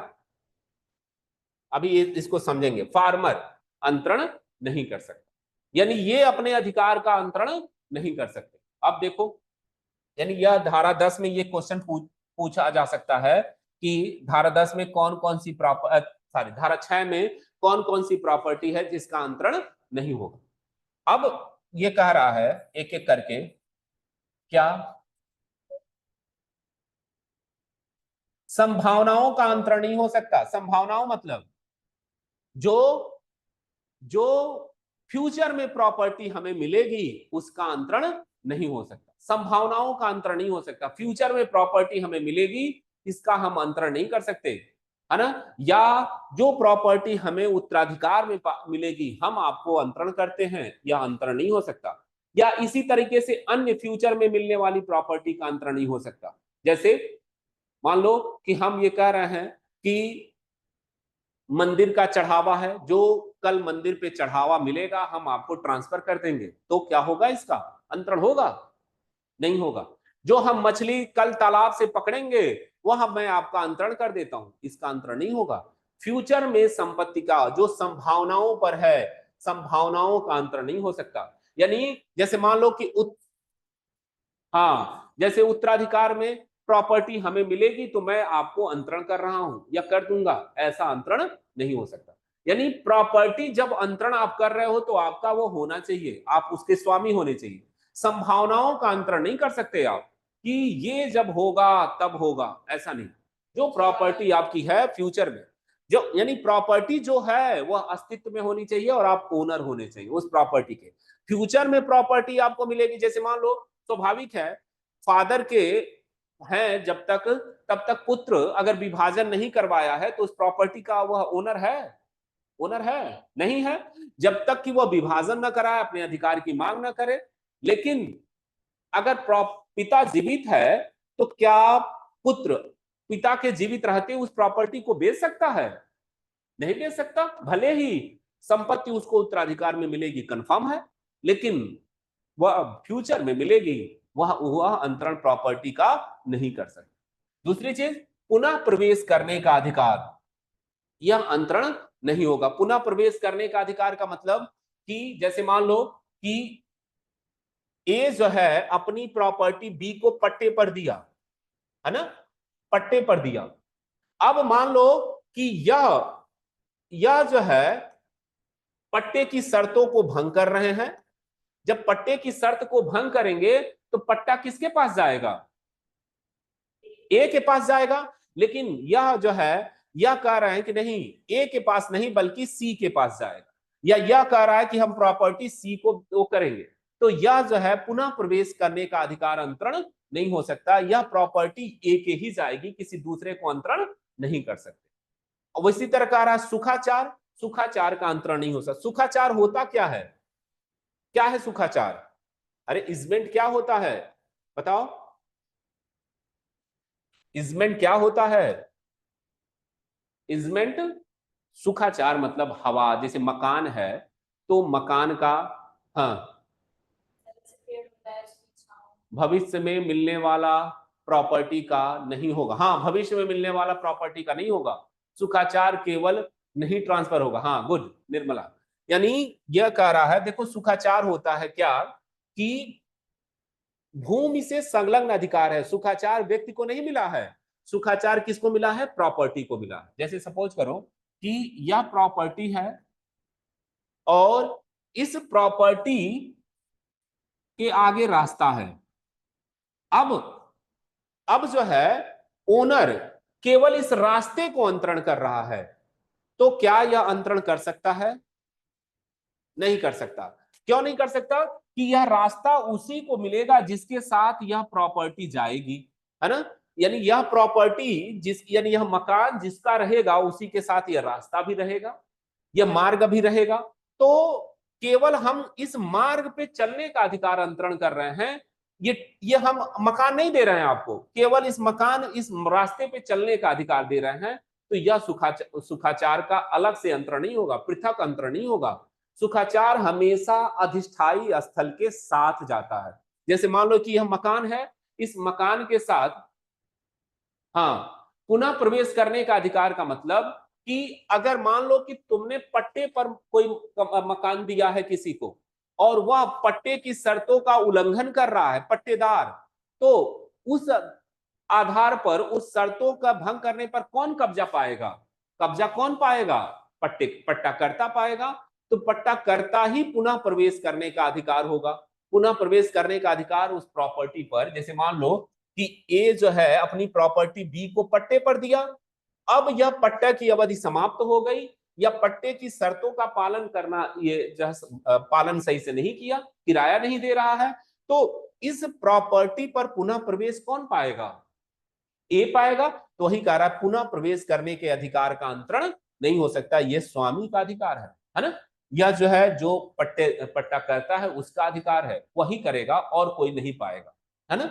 तो ये कह रहा है पुनः प्रवेश का अधिकार हमेशा स्वामी को होगा, वही पाएगा। अब ये कह रहा है कि सुखाचार, केवल सुखाचार मतलब अगर कोई मकान है, जैसे मान लो ये खिड़की है, हवा है इस मकान का, यानी मान लो ये बगल में खिड़की लगी है, तो इस खिड़की से प्रकाश आ रहा है, हवा आ रहा है, तो हम इस मकान का मालिक कह रहा है कि हम आपका केवल हवा और प्रकाश का ट्रांसफर कर दे रहे हैं। तो ये कर सकता है? नहीं कर सकता, क्योंकि प्रकाश और हवा तो प्रॉपर्टी की परिभाषा में ही नहीं आती, है ना। तो आप सुखाचार का मतलब कि जो जब इस मकान पे जो रहेगा उसी को यह राइट है।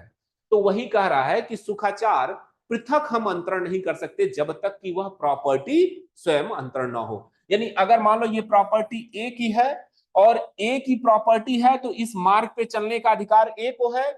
अब केवल क्या इस मार्ग पे चलने का अधिकार बी को वो ट्रांसफर कर सकता है? नहीं कर सकता। जब तक कि यह मकान बी को ट्रांसफर नहीं करेगा तब तक यह इस पर यह यूज नहीं करेगा। इसी को कहते हैं सुखाचार। सुखाचार का अंतरण नहीं हो सकता। और सुखाचार का अंतरण किसके साथ होगा? उस जमीन के साथ होगा जिस जमीन से यह सुखाचार अटैच है। Hello sir. हाँ सर, इसमें सुखाचार अगर कोई नया व्यक्ति लेता है प्रॉपर्टी, तो उसको अंतरण नहीं होगा? क्या? एक नया व्यक्ति यदि लेता है उस प्रॉपर्टी को, तो सुखाचार का अधिकार उसको अंतरण नहीं होगा? होगा, क्यों नहीं होगा? वही तो मैं कह रहा हूं कि यह जो प्रॉपर्टी लेगा उसी को यह सुखाचार जाएगा, अलग से सुखाचार नहीं जाएगा कि तुम प्रॉपर्टी नहीं लोगे बल्कि बस केवल यह अधिकार ले रहे हो। तो ऐसा नहीं होगा। मतलब सर सिर्फ सुख होगा, मतलब सुखाचार का अंतरण नहीं हो सकता? केवल सुखाचार का अंतरण नहीं होगा। सुखाचार कोई अधिकार नहीं है, सुखाचार हमेशा भूमि से जुड़ा अधिकार होता है, भूमि से जुड़ा, है ना। तो जिसके पास भूमि रहेगी वही उसका यूज करेगा। केवल हम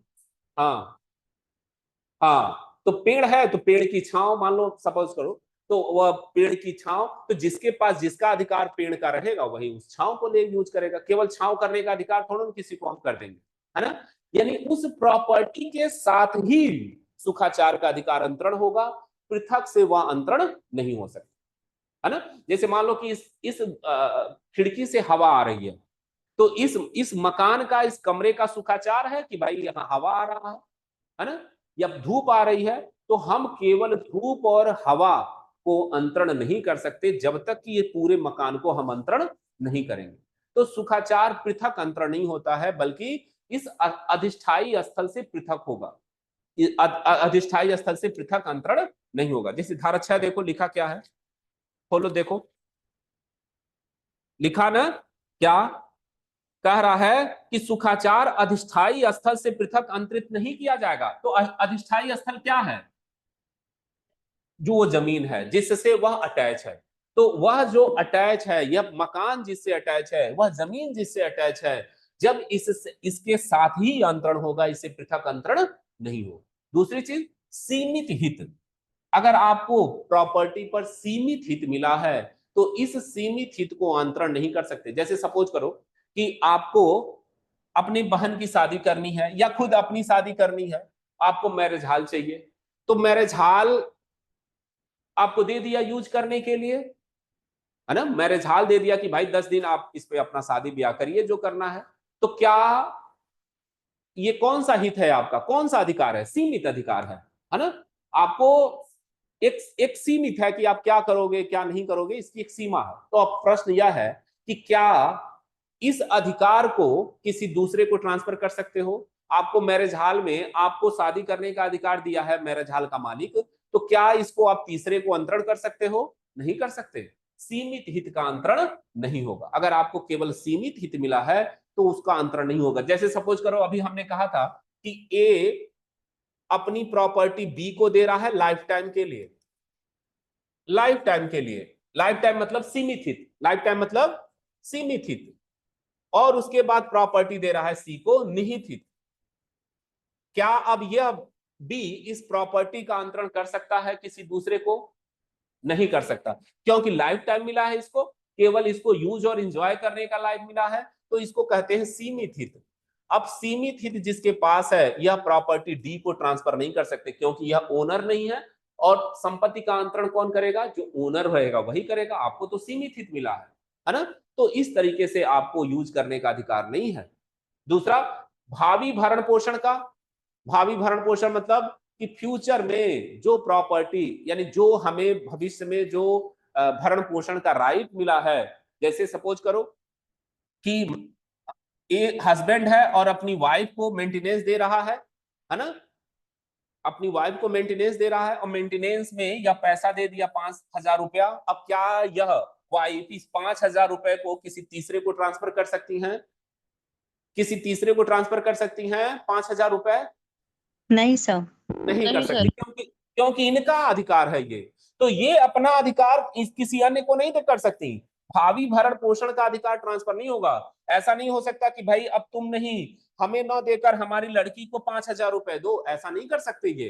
तो ये भावी भरण पोषण का अधिकार का अंतरण नहीं कर सकते। वाद लाने का अधिकार, जो वाद लाने का राइट टू सू है।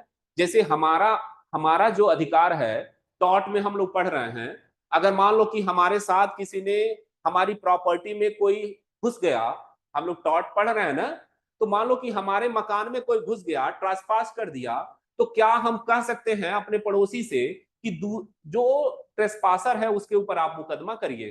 कह सकते हैं? हमारी बात समझ में आ रही है? जैसे मान लो कि अगर मान लो कि ये मकान है मेरा, ये मेरा मकान है, और इसमें डी नामक व्यक्ति बिना अनुमति के प्रवेश कर गया, और डी क्या हो गया? ये डी क्या हुआ? अरे डी क्या हुआ बताओ? अतिचारी। अतिचारी हुआ शिल्पा। ये जो है इसको बोलते हैं ट्रेसपासर, अतिचारी हुआ। अब ये इसके ऊपर हम मुकदमा करेंगे, लेकिन हम मुकदमा नहीं कर रहे हैं, बल्कि हम किसी थर्ड व्यक्ति को कह रहे हैं कि भाई इसके खिलाफ आप मुकदमा करिए। क्या ये ऐसा अंतरण कर सकते हैं? नहीं सर। वाद लाने का अधिकार पर्सनल राइट है, आपका अधिकार प्रभावित हुआ है, इसलिए आप ही मुकदमा दाखिल करोगे, दूसरा कोई आपके बिहाफ पे नहीं कर सकता। अतिचार है ना। तो इस तरीके से वही कह रहा। लोकपद, लोकपद मतलब अगर मान लो आप जो है न्यायाधीश बन गए, कलेक्टर बन गए, एपीओ बन गए, तो क्या कह सकते हो कि चलो हम हमारे जगह पे कोई दूसरा एपीओ बन जाएगा, पैसा ले लो, पैसा लेके हम अपने बच्चे को दे दिए, या अपने बच्चे को यह पद दान कर दिए। ऐसा अगर करते तो एक ही परिवार में ही नौकरी रहती, है ना। तो लोक पद का आप अंतरण नहीं कर सकते। उसी तरीके से पेंशन और वितिकाएं। वितिकाएं क्या होती हैं? वितिकाएं और पेंशन में क्या अंतर है? पेंशन का मतलब कि अगर ध्यान से समझो, पेंशन का मतलब कोई राजनीतिक पेंशन, कोई आपको जो पेंशन मिल रहा है, जैसे आपने कोई काम किया है, ध्यान से समझना, आपने अगर सरकार के लिए कोई काम किया है ना, या किसी संस्था के लिए कोई काम किया है, और वह संस्था फिर आपको आपके काम के बाद आपको पैसा दे रही है, तो उसको क्या कहते हैं? पेंशन। पेंशन क्या होता है?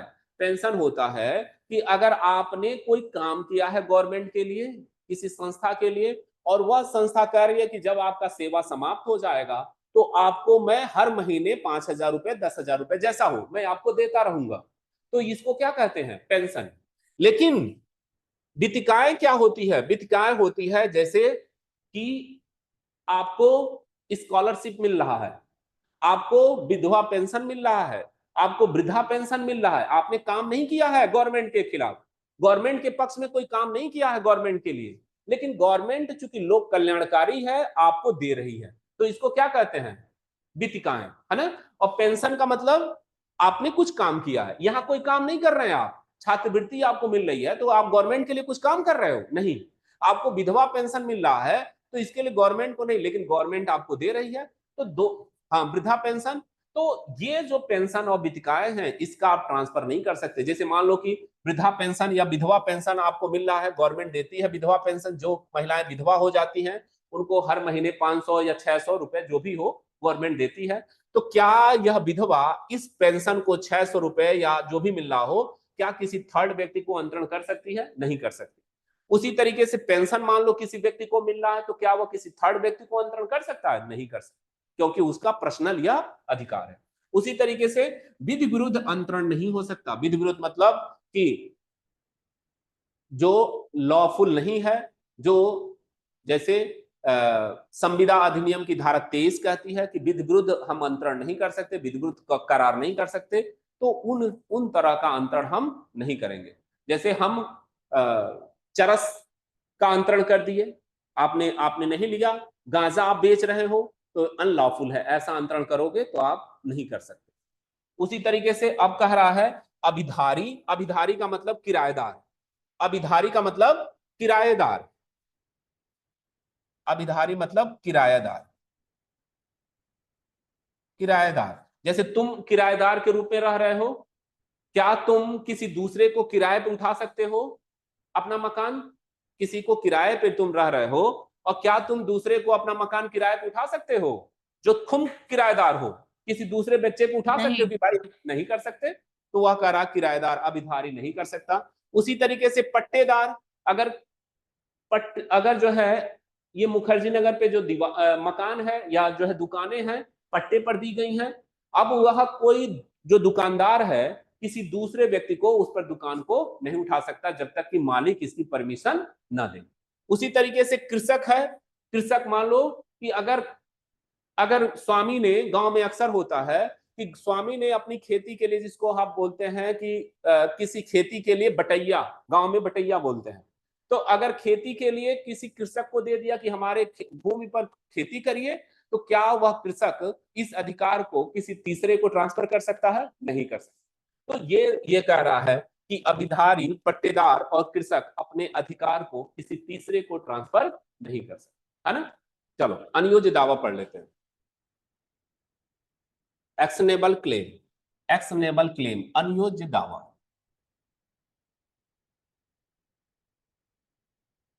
बहुत अनियोज्य दावा क्या है? जैसे अभी हमने क्या कहा? हमने कहा कि वाद लाने का अधिकार, राइट टू सू, और ये क्या है? एक्शनेबल क्लेम है। ये क्या है एक्शनेबल क्लेम? तो धारा 3 बेरर देखना। एक्शनेबल क्लेम होता है कि एक अप्रतिभूत ऋण, क्या होता है? अप्रतिभूत ऋण। अप्रतिभूत, एक मिनट, अप्रतिभूत ऋण। अप्रतिभूत ऋण। दूसरा कह रहा है कि चल संपत्ति में हित रखने वाले दावेदार, यानी कह रहा है कि अप्रतिभूत ऋण और चल संपत्ति में कोई लाभप्रद हित रखता है, चल संपत्ति में कोई लाभप्रद हित रखता है, हित रखने वाला व्यक्ति। दूसरा, जो चल संपत्ति दावेदार के वास्तविक कब्जे में न हो, वास्तविक कब्जा या आणविक कब्जा न हो, आणविक कब्जा न हो। और तीसरा कह रहा है कि ऐसा ऋण या फायदा प्रतिहित वर्तमान, प्रदोभान, सशर्त और समाश्रित हो।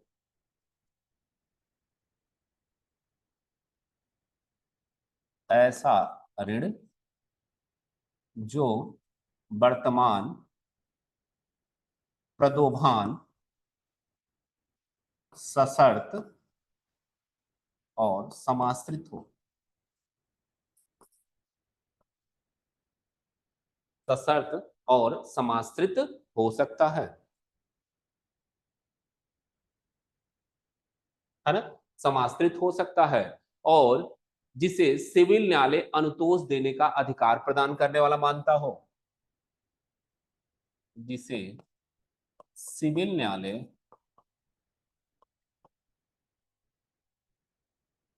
अनुतोष प्रदान करने वाला मानता हो। ये धारा 3 में अनुयोज्य दावे के संबंध में ये लिखा गया है। पूरी परिभाषा आप देखोगे तो यही है। अब कह रहा है अप्रतिभूत ऋण न हो, जो अप्रतिभूत ऋण न हो। अप्रतिभूत ऋण न हो यानी जो बंधक न हो, गिरवी न हो और अंडमान न हो। अब इसको समझ लोगे तो फिर अनुयोज्य दावा समझ में आ जाएगा। कह रहा है अप्रतिभूत ऋण, है ना। अनुयोज्य दावा क्या है? एक अप्रतिभूत ऋण है। तो अप्रतिभूत ऋण का मतलब, प्रतिभूत ऋण का मतलब कि कोई बंधक, गिरवी और अंडमान। जैसे सपोज करो कि मान लो कि तुम्हें मकान बनवानी है, या तो अनुयोज्य, जैसे मान लो कि कह रहा है अनुयोज्य दावा क्या होता है। जैसे तुम्हें मकान बनवानी है या अपनी लड़की बहन की शादी करनी है, तो तुम्हारे पास पैसे नहीं है ना। तो तुम क्या करते हो, अपने मित्र से कहते हो या अपने जानने वाले से कहते हो कि हमारे पास पैसा नहीं है, हमें 5 लाख रुपए दे दो। ध्यान से समझना कि अगर तुम्हें शादी करनी है या मकान बनवानी है ना, या कोई भी काम करना है या पढ़ाई करनी है, तो तुम्हें चाहिए 5 लाख रुपए या कोई कितना भी रकम। तो तुम अपने मित्र से या कहते हो, या कि भाई, जैसे अक्सर ये होता है, जो बच्चे स्टूडेंट हैं, घर से मान लो पैसा नहीं आया, तो क्या कहते हो कि चलो 1,000 रुपए दे दो, जब मेरे पैसा आएगा तो मैं तुम्हें दे दूंगा, है ना। तो तुम क्या इनको ये कह रहा है कि नहीं, हमें तुम पे विश्वास नहीं है, हम 5 लाख रुपए देंगे, हो सकता है कि तुम ना लौटाओ, तुम लेकर भाग जाओ, इसके लिए आप अपने जमीन का कागज मुझे अपने पास रख दो। ध्यान से समझना, अपने जमीन का कागज हमें हमारे पास दो, ताकि अगर तुम पैसा नहीं दोगे तो हम तुम्हारे जमीन को बेचकर पैसा लेंगे, या अपना कार, अपनी गाड़ी, अपना आभूषण हमें दे दो, तब हम आपको 5 लाख रुपए देंगे। ध्यान से हमारी समझ में आ रही है।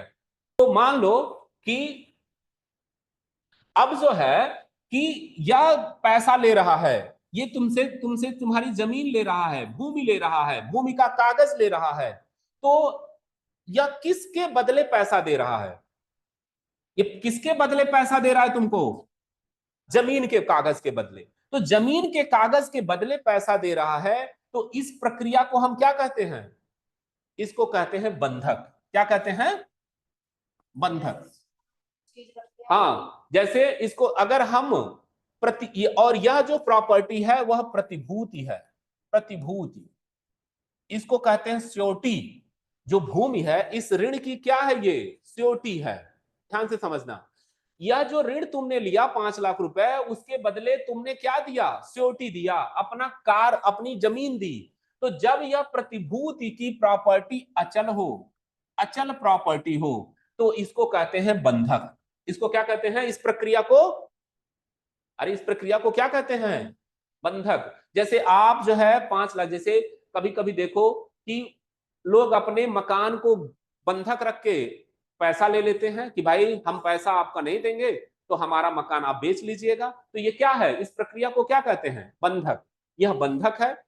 अगर मान लो कि यही जो प्रतिभूति है वह अचल प्रॉपर्टी नहीं है बल्कि चल प्रॉपर्टी है, जैसे यह प्रतिभूति जो है यह भूमि न होकर कोई कार है या कोई आभूषण है, सोना है, तो इस प्रक्रिया को क्या कहेंगे?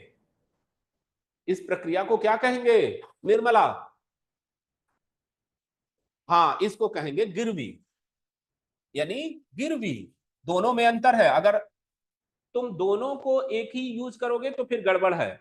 बंधक हमेशा है जो प्रतिभूति प्रॉपर्टी अचल है, अचल है प्रतिभूति, जो श्योरिटी जी प्रॉपर्टी अचल है तो वह बंधक कहलाती है। और जब प्रॉपर्टी चल है, जो प्रतिभूति है, तो वह क्या कहलाती है? गिरवी। तो यह जो है तुमने ऋण लिया, और अगर ऋण के बदले तुमने कोई प्रतिभूति दी, अगर चाहे चल प्रॉपर्टी दी चाहे अचल प्रॉपर्टी दी, तो वह अनुयोज्य दावा नहीं है। अगर मान लो कि तुमने इसको लौटाया नहीं पैसा, तो ये तुम्हारा मकान या गिरवी को क्या करेगा? मकान को या सोने को बेचकर अपना पैसा ले लेगा। तो इसको अनुयोज्य दावा नहीं कहेंगे। हमने लिखा ना, देखो यहाँ अनुयोज्य दावा का मतलब अप्रतिभूत ऋण न हो, यानी अप्रतिभूत ऋण हो। ध्यान से समझना, अप्रतिभूत ऋण हो, यानी जो प्रतिभूत ऋण न हो, यानी अप्रतिभूत ऋण हो। अप्रतिभूत ऋण हो, हमने न ही लिख दिया, अप्रतिभूत ऋण हो, यानी जो बंधक न हो, गिरवी न हो, अंडमान न हो। अब देखो कह रहा है, जैसे अब सपोज करो कि तुम जो है अपने मित्र के पास जाते हो और 5 लाख रुपए लेते हो, लेकिन तुम्हारा मित्र का तुमसे कोई प्रतिभूति नहीं लेता, ना तो सोना लेता है ना तो जमीन लेता है, और आपको 5 लाख रुपए दे देता है। लेकिन 5 लाख रुपए दे दिया, लेकिन आप अपने इसका ऋण आप लौटाते नहीं हो, है ना? तो अब ये जो तुम्हारे ऊपर मुकदमा दाखिल करेगा, इसको क्या कहेंगे? ये कौन सा दावा होगा? अनुयोज्य दावा। अनुयोज्य दावा। यही होगा अनुयोज्य दावा। अगर तुमने इसको कोई ऋण नहीं, इसको कोई प्रतिभूति नहीं दी, आपसे इससे पैसा ले लिया और आपने इसके पैसे को नहीं लौटाया, तो ये जो मुकदमा दाखिल करेगा उसी को कहते हैं क्या? अनुयोज्य दावा। बात हमारी समझ में आ रही है ना? जी सर। हाँ, तो ये है अनुयोज्य दावा। अनुयोज्य दावा। अब ये एक्शनेबल क्लेम, इसी को बोलते हैं एक्शनेबल क्लेम। हमने इसके लिए कोई प्रतिभूति नहीं दी। दूसरा, अब कह रहा है कि हाँ, जब दी होती तो वह अनुयोज्य दावा नहीं होता। अब ये कह रहा है कि चल संपत्ति में कोई लाभप्रद हित रखने वाला व्यक्ति, चल संपत्ति में कोई लाभप्रद हित रखने वाला व्यक्ति। अब जैसे चल संपत्ति हो और उसमें आप हित रखते हो, लेकिन वह संपत्ति आपके कब्जे में नहीं है, वास्तविक कब्जे में नहीं है और नहीं आन्विक कब्जे में है। ध्यान से समझो। एक तो पहला समझ में आया, अनुयोज्य दावा कब होगा? जब अप्रतिभूति ऋण हो, है ना? जिसके लिए हमने ऋण लिया है लेकिन कोई प्रतिभूति नहीं दी है। सर ये अंडमान क्या है? हाँ, तो अंडमान अभी हम बताएंगे। तो जैसे अंडमान क्या है, जैसे गिरबंधक समझ में आ गया, गिरवी समझ में आ गया। अंडमान क्या होता है? अंडमान होता है चल प्रॉपर्टी का हाइपोथेक्सन, यह चल प्रॉपर्टी का होता है।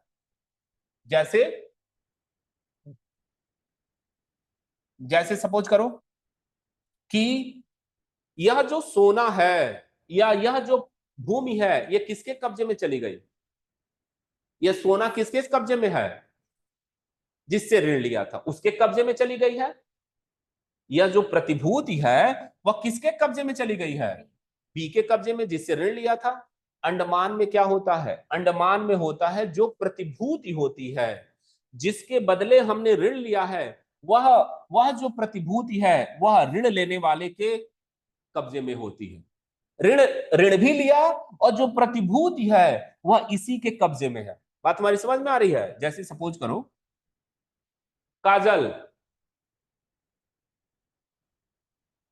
अंडमान समझ में आ रहा है? नहीं समझ में आया? देखो, जैसे यहां जो ये सोना हमने दिया वो किसके कब्जे में सोना है? ए के कब्जे में है। बी के कब्जे में होगा ना। बी को हमने सोना दे दिया और इसके बदले उसने हमें ऋण दिया। अब हम ऋण नहीं देंगे तो ये सोना अपना रख लेगा या बेच के पैसा ले लेगा। इसको कहते हैं गिरवी। और अगर यह भूमि है तो इसको क्या कहेंगे? बंधक कहेंगे। अब आता है अंडमान।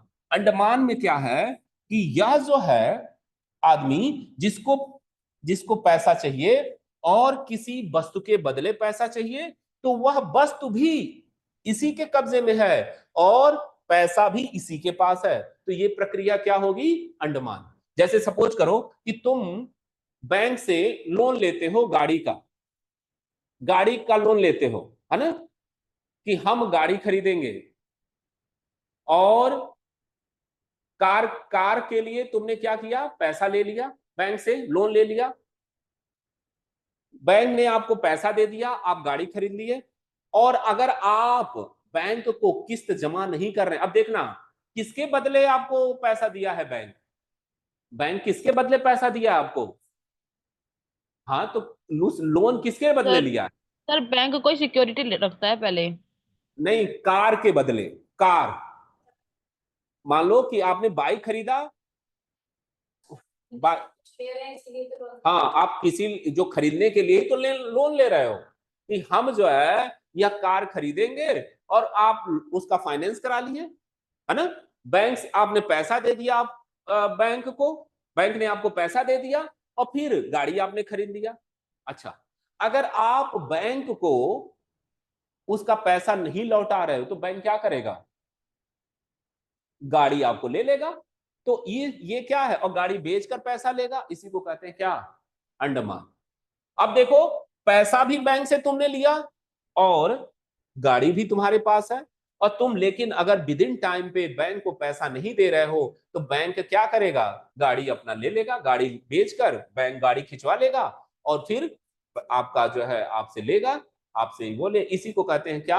अंडमान।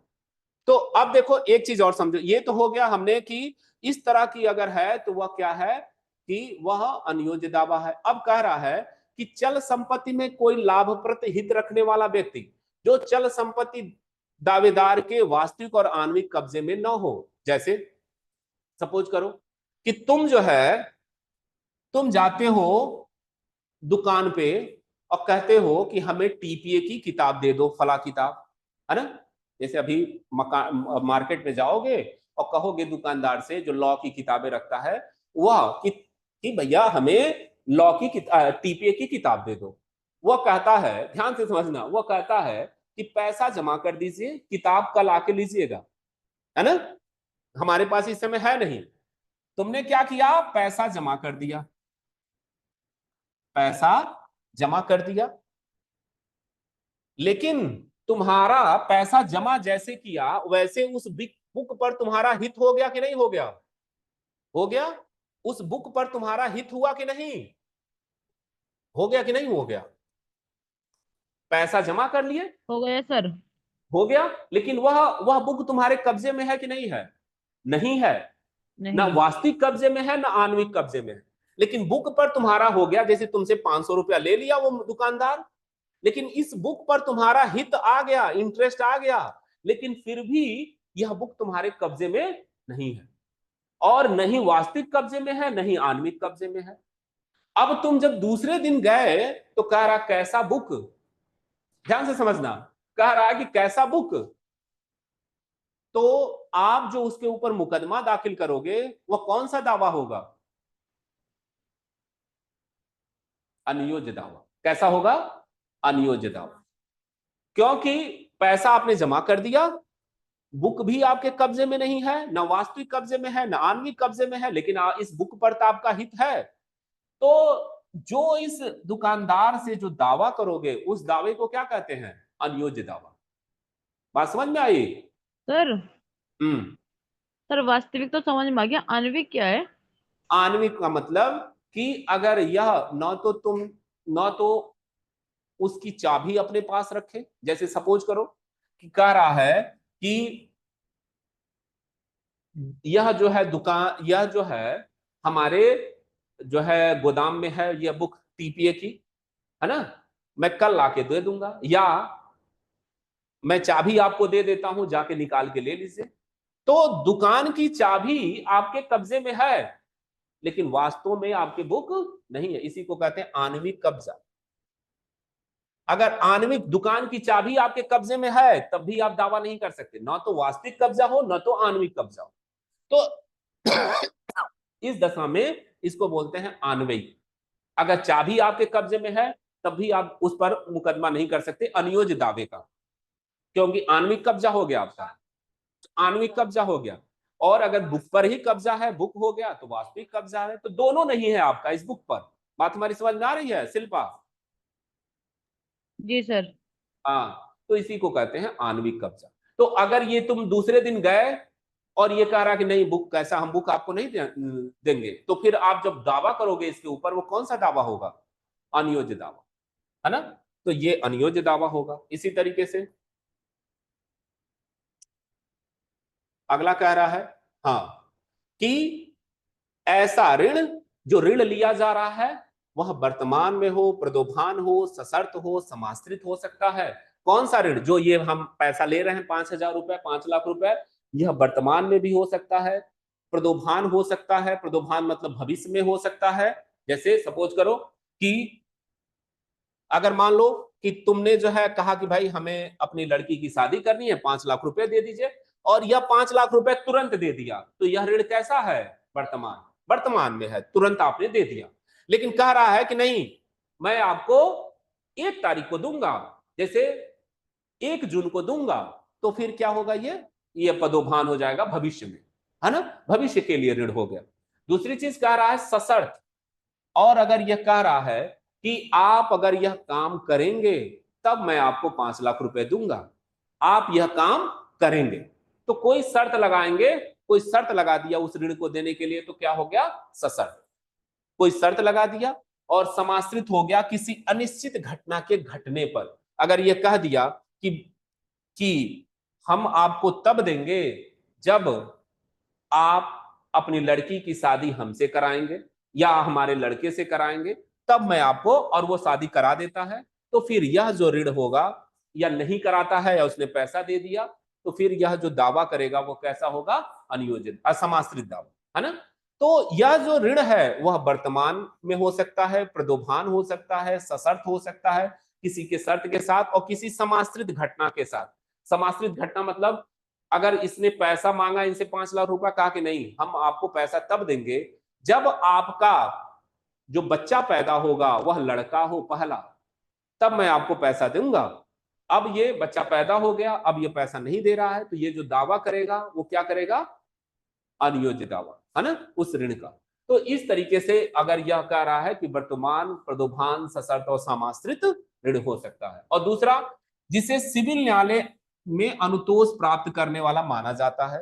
अनुतोष यानी सिविल न्यायालय में मुकदमा दाखिल कर सकते हैं, कोई अनलीगल आपने ऋण नहीं लिया है, इलीगल काम करने के लिए ऋण नहीं लिया है, तो अगर इलीगल काम करने के लिए ऋण लिया है तो फिर आप जो ये जो ऋण मांगने के लिए जो दावा करेगा, क्या सिविल कोर्ट जा सकता है? जैसे सपोज करो कह रहा है ए जो है बी से कह रहा है कि हमें, है ना, इधर देखो, हमें जो है सी को मारना है और इसके लिए हमें बंदूक खरीदनी है, हमें 5 लाख रुपए दीजिए। अब ये 5 लाख रुपए दे रहा है, तो क्या यह अगर ये वापस नहीं किया तो क्या ये कोर्ट में जाके कह सकते हैं कि भाई हमारा पैसा दिलवाया जाए? हाँ, तो कोर्ट ये कहेगा ना जो ऋण आपने दिया है वह सिविल न्यायालय में अनुतोष प्राप्त करने का हकदार नहीं है। आप जो है गलत तरीके के लिए आपने ऋण दिया है या गलत काम करने के लिए ऋण दिया है, इसलिए इसको हम आपको नहीं दिलवाएंगे। तो जो ऋण की बात हो रही है इसमें आपको ध्यान समझना क्या है कि अप्रतिभूत ऋण होनी चाहिए, जिसके लिए आपने कोई श्योरिटी नहीं दी है, तो वह जो दावा होगा अनियोज्य दावा होगा अगर आप उस ऋण को नहीं दे रहे हो। दूसरा, चल संपत्ति में कोई लाभप्रद हित रखता हो और जो चल संपत्ति उसके वास्तविक और आणविक कब्जे में ना हो, और जो ऋण लिया गया है वो वर्तमान में भी हो सकता है, प्रदोभान हो सकता है, सशर्त और समाश्रित हो सकता है। तो जब टीपीए हम अगर मान लो पढ़ेंगे तो इसको और इसमें देखेंगे, इसमें आता है कौन अनियोज्य दावा है, कौन अनियोज्य दावा नहीं है, इस पे आता है। चलो ठीक है ना।